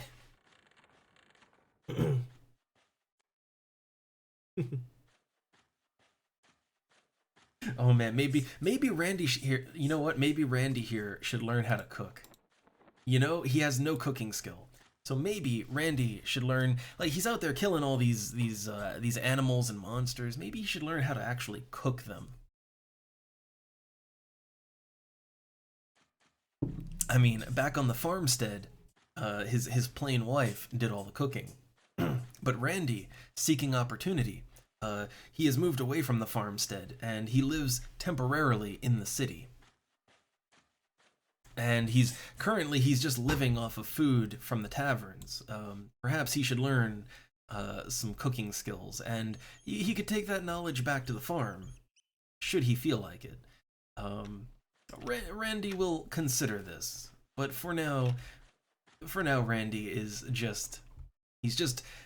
he's doing his patrols. He's earning his daily wages by killing things. He's living a humble life right now, and hoping that maybe he can. He likes his grandfather's short sword, but it is beginning already to prove inadequate for the challenges ahead. So he is always on the eye, keeping an eye out for something better. So he's just working his way up, and he's helping out his good friend Sneed here, who always has a rat problem. Like, this establishment, perhaps he should take better care of it, because yes, as you can see, the rats are just all over this place.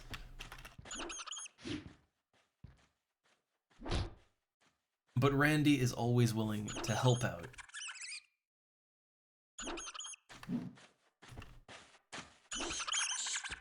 Alright, another rat down. Sneed really should, I don't know, get a mop up there, clean up, put away all those containers of open food.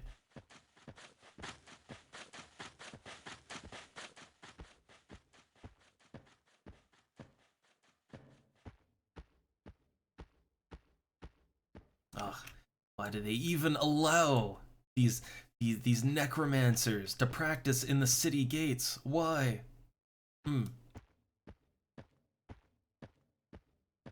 Alright, back into the woods. It's a dark night. Randy began his patrol work at daybreak. He began as the sun was just coming up. So he hasn't gone on patrol when it was this dark out yet. And all he has is his little candle to light the way.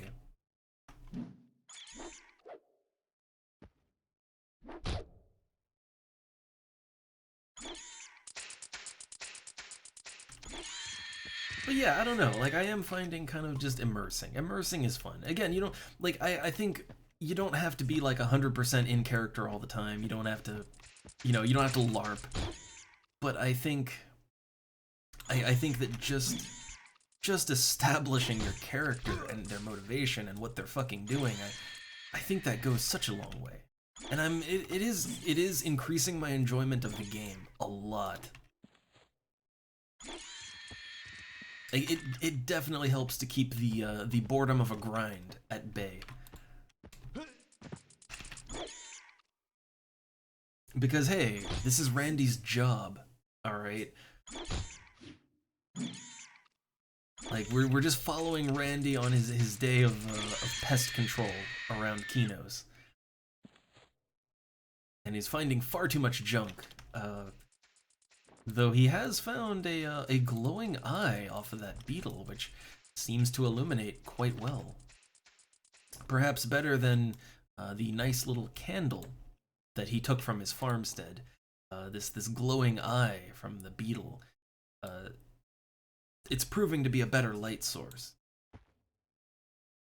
Somewhat strange looking. Maybe, yeah, put that in the bag. But there we go. He found a better light source.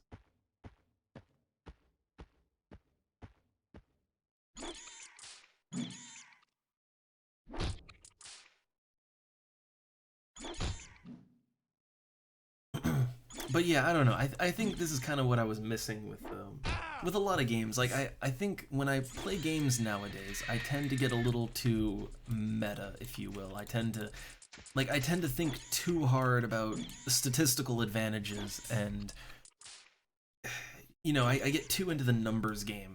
Like, especially with RPGs, it's way too easy to get into the numbers game. And I mean, look, some people love the numbers game. And like that's how they have fun, right? I mean, for me, I get a little fun out of it. I do have fun with, trying to squeeze good performance out. I have fun with that. But it's kind of like you're having fun in one way by taking fun away in other ways, if that makes sense. Like oh yeah, I'm getting that, I'm getting better efficiency, and I'm improving my numbers, and oh, that's great, right? But in doing that, I'm taking away from that feeling of magic. The magic. The magic of logging into a game like this that, it looks like Legos, badly polygonal Legos, but, but you use your imagination, and hey, you might not be playing the most optimal character. You might not be playing the ideal class. You might not be you might not be maximizing your EXP efficiency. But you're having fun, and you're making your own way. You're making your own story, your own narrative, your own adventure. Like every session is your adventure, and as mundane as your adventure might be, or as heroic as it might be on some days. Also, there's a zombie over there, but it looks Randy has not seen anything like this before. There's these foul skeletons that wander the land, which Randy will readily take care of. But Randy has not seen something like this rotting flesh creature in the dark. Randy does not know. That doesn't look good. That looks like something perhaps the temple should take care of. Maybe one day Randy can muster the courage for that, but he hasn't had nearly enough alcohol in him.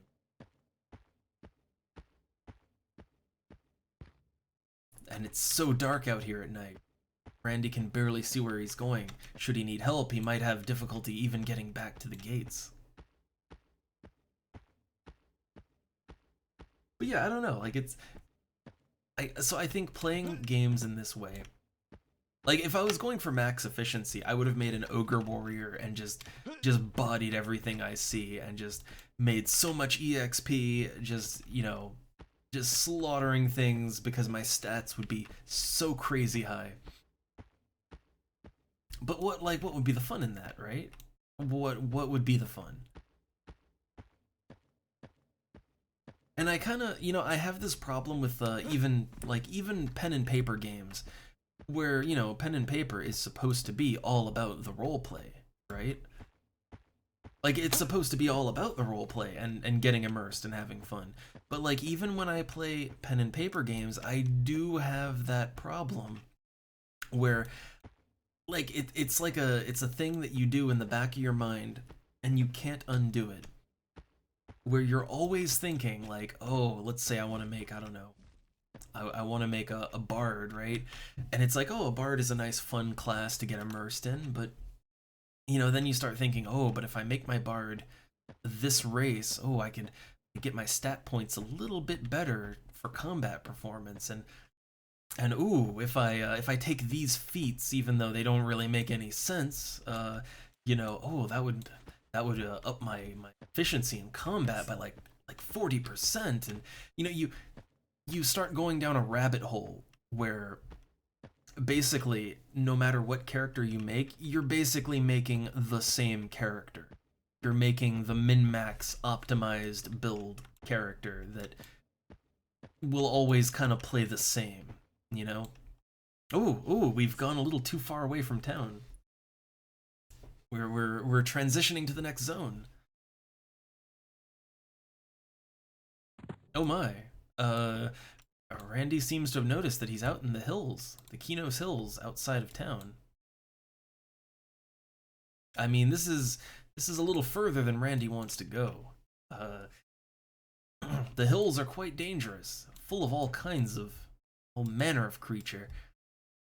And furthermore, it's nighttime. It's so dark. And Randy has barely any sense of direction at all, if any, if he ever had one.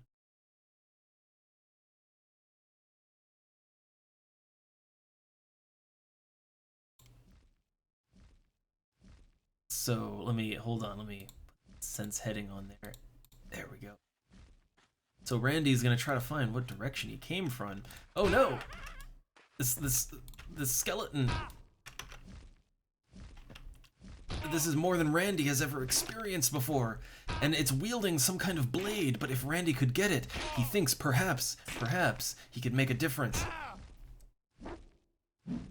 He could get something better than his old family sword. But the skeleton, it's a brutal creature. Completely brutal.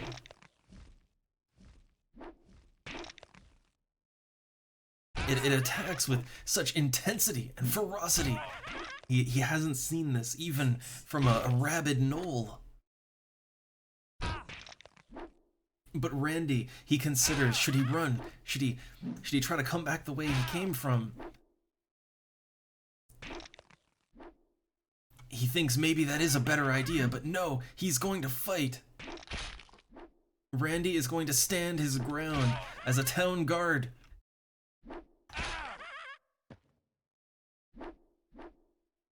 Randy believes in himself. Oh god, I have so low HP. Come on, we can do it. We can do it. Oh god. Oh, this is that was close. Oh god, Randy.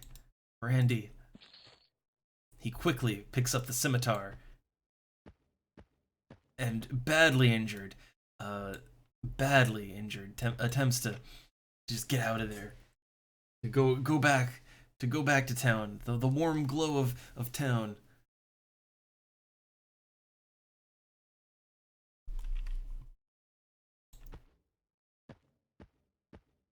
Stumbling through the dark.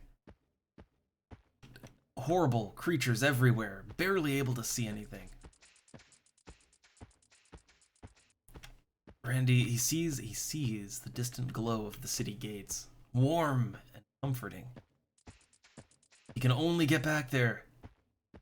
He thinks about his wife and children back on the farmstead.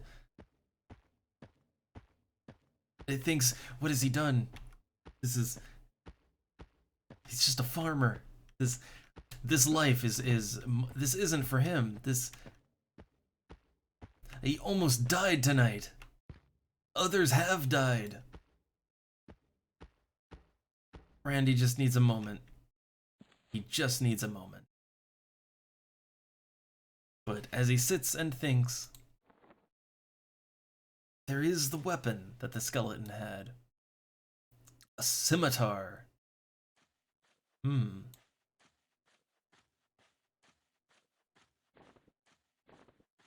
Randy decides it's got rust on it, but maybe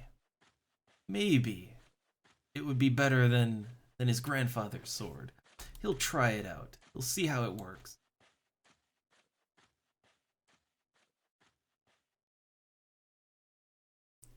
Alright, after taking a moment, Randy does consider that things are getting dangerous. And it's been a while since he's reported back to the Steel Warriors. Maybe he should have some more training. Things are getting intense. Maybe he needs a little more training to be a better guard.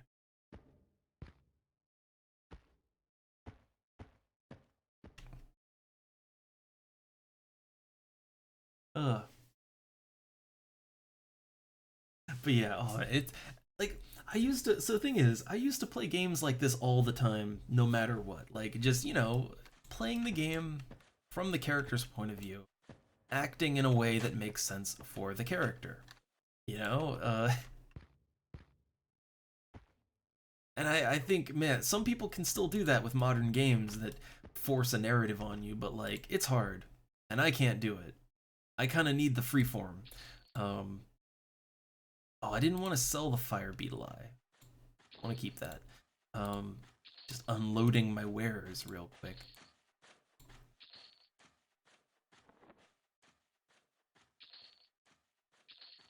Hmm. All right. I'll hold on to the short sword. But yeah, it's fun to go back to this. It's fun to go back to just immersively playing a game. The soldier. What is this?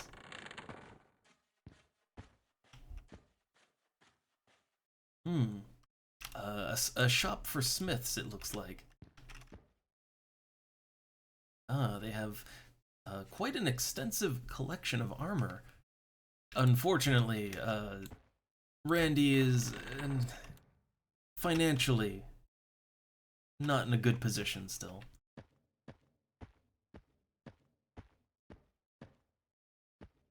So Randy really doesn't know his way around town very well, but he's trying.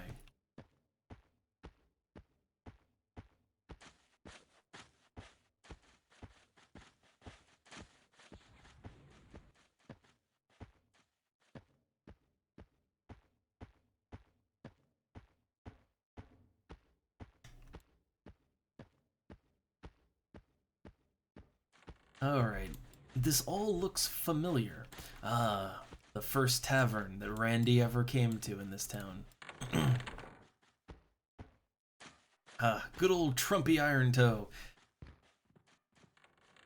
Randy, he'll just take a moment. Randy is he's not a complicated man. He does not have expensive tastes. Um, so he'll just take just a quick short beer. In fact, 2 rounds, as a matter of fact. Randy enjoys a little drink after a good patrol, and especially after that rough encounter with the skeleton. Randy, he's a little shaken. He needs something to calm his nerves, and a good short ale never let him down. Refreshing. Oh goodness. Oh, perhaps a little too much. Perhaps that was a little too much. Oh, ooh. Randy's a little wavy. Oh, but how can he go back to the Warriors like this? Oh, Randy stumbles through the back alleys of Kinos, trying to orient himself and remember where to go.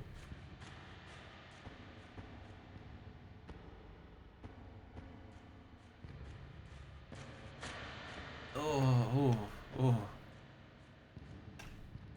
There it is. The grounds of fate.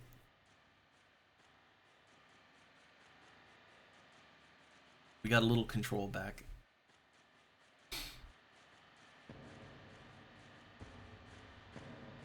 Oh my god, the wobbling. The drunk wobbling. Alright, Randy, he's not great. Maybe he celebrated a little too much, but it is important to him to go back to his fellow warriors, to learn new techniques, such as how to bind wounds, as he has these bandages now, but can't really do much with them.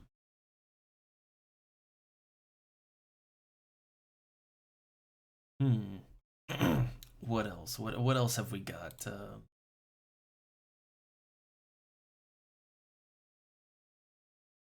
You know, Randy, he does kind of think maybe he should start learning how to bake and fishing. Now that he's a guard and a warrior of steel, he is gonna have to learn to live off the land a little bit. Every now and then, he will have to venture beyond town.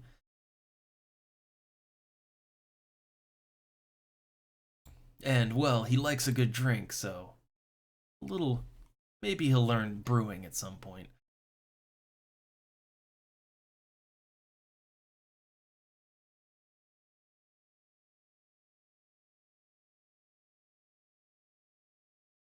And archery, perhaps he will learn the way of the bow eventually. All right, and some basic weapon skills. Okay, but oh, no, cat. The cat wants in. Silver wants in.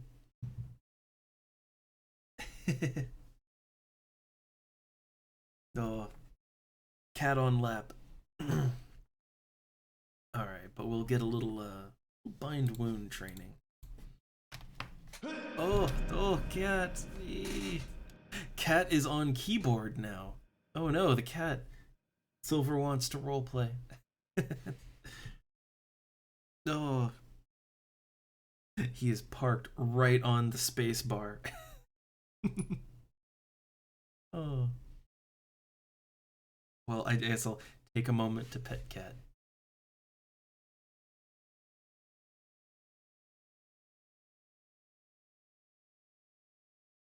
Also, I am realizing I'm very hungry actually. I might want to make lunch. Some kind of lunch.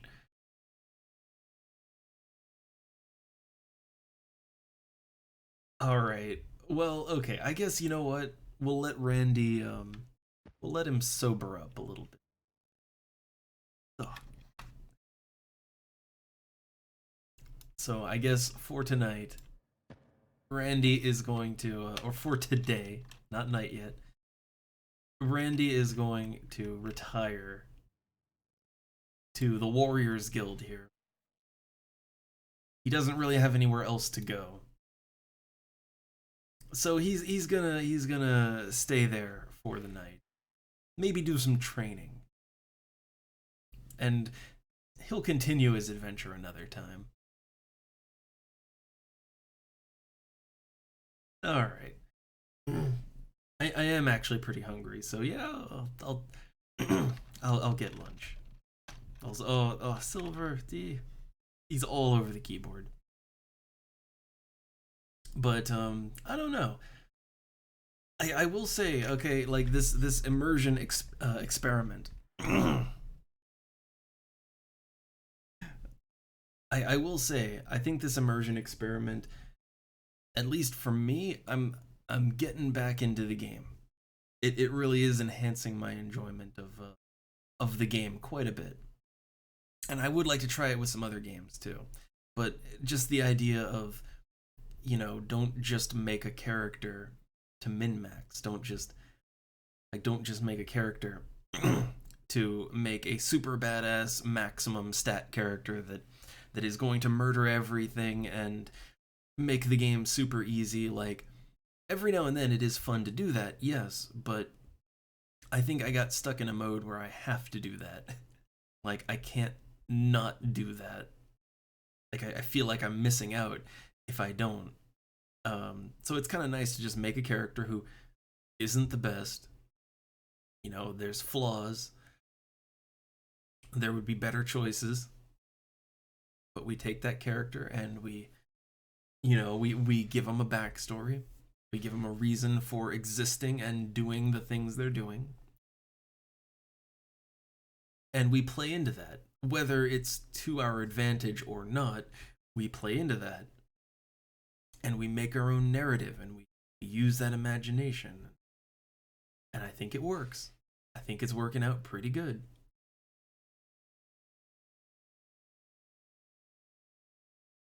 Oh, the cat is just plopped right on my knee and balancing like he's like hunched over the desk and at the keyboard.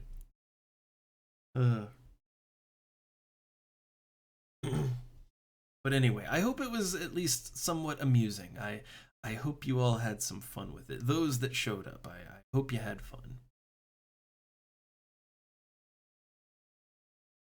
And maybe we'll do this again another time.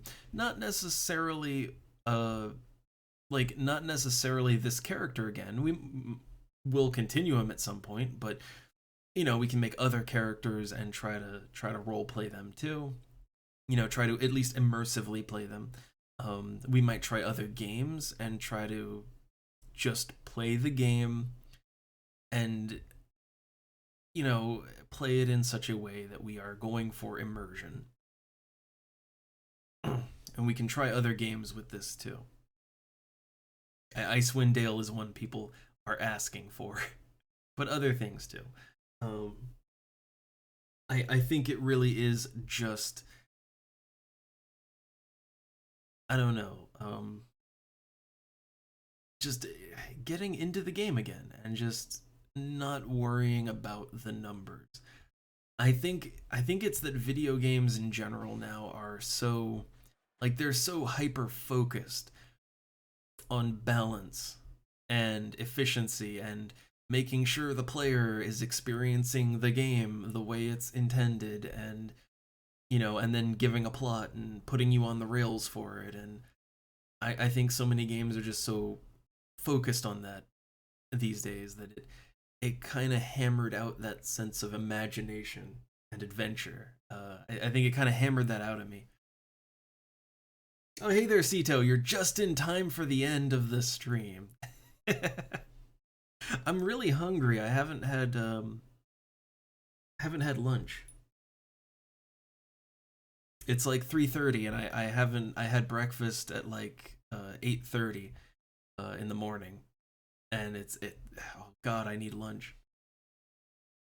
But to fill you in, real quick, to fill you in, and the cat is on my lap, making controlling difficult for me. Um, we settled on a character for EverQuest, Randaro, or Randy for short. Um, he is a middle-aged, uh, he's a middle-aged farmer that he left his farmstead because Knoll attacks. And he has a wife and 2.5 children to feed. So since he can kind of fight, he has taken up post as a town guard. This is the Warriors Guild. He is a human warrior, so he's a town guard in Kinos, and he's keeping the peace, and that's going around slaying vermin, killing the odd knoll and decaying skeleton. Uh, that has been kind of what we've been doing. We found a nice scimitar too, but we've just been playing to that, and also establishing that Randy, uh, every time he does a successful patrol or a task for someone, he likes to celebrate with a drink or two. We established that, and been having fun with it.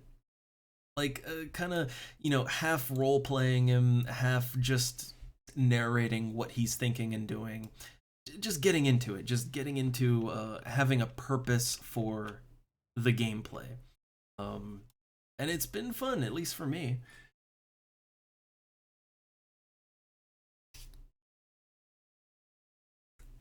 Like it's the thing is, like, human warrior is it's not really an optimal choice for a warrior in EverQuest.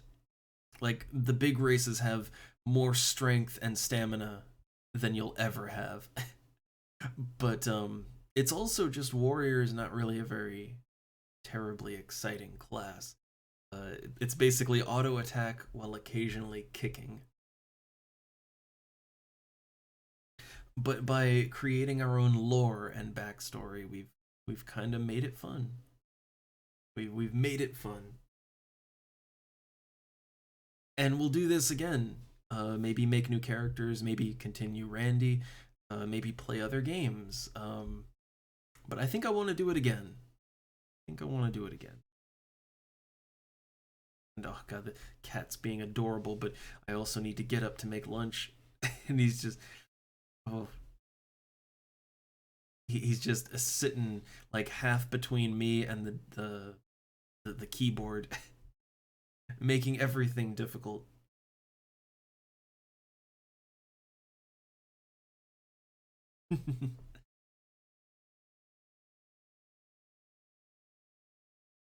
But yeah, so the only reason I'm really stopping is because I'm hungry, and I don't know, I want to toast some bread, make some toast some bread, put some salami and cheese on it, make a good sandwich.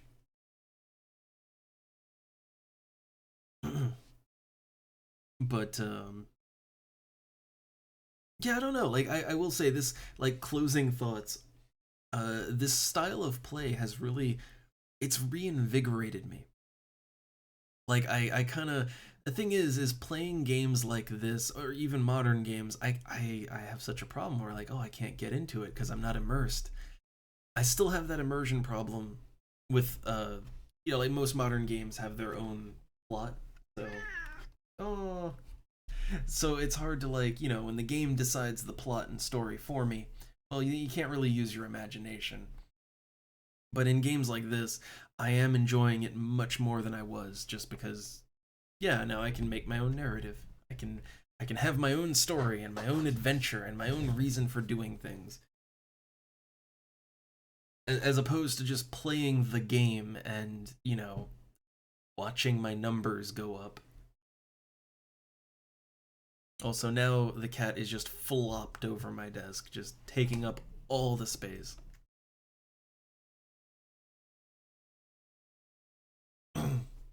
Alright, but yeah, the story of Randy, to be continued. To be continued.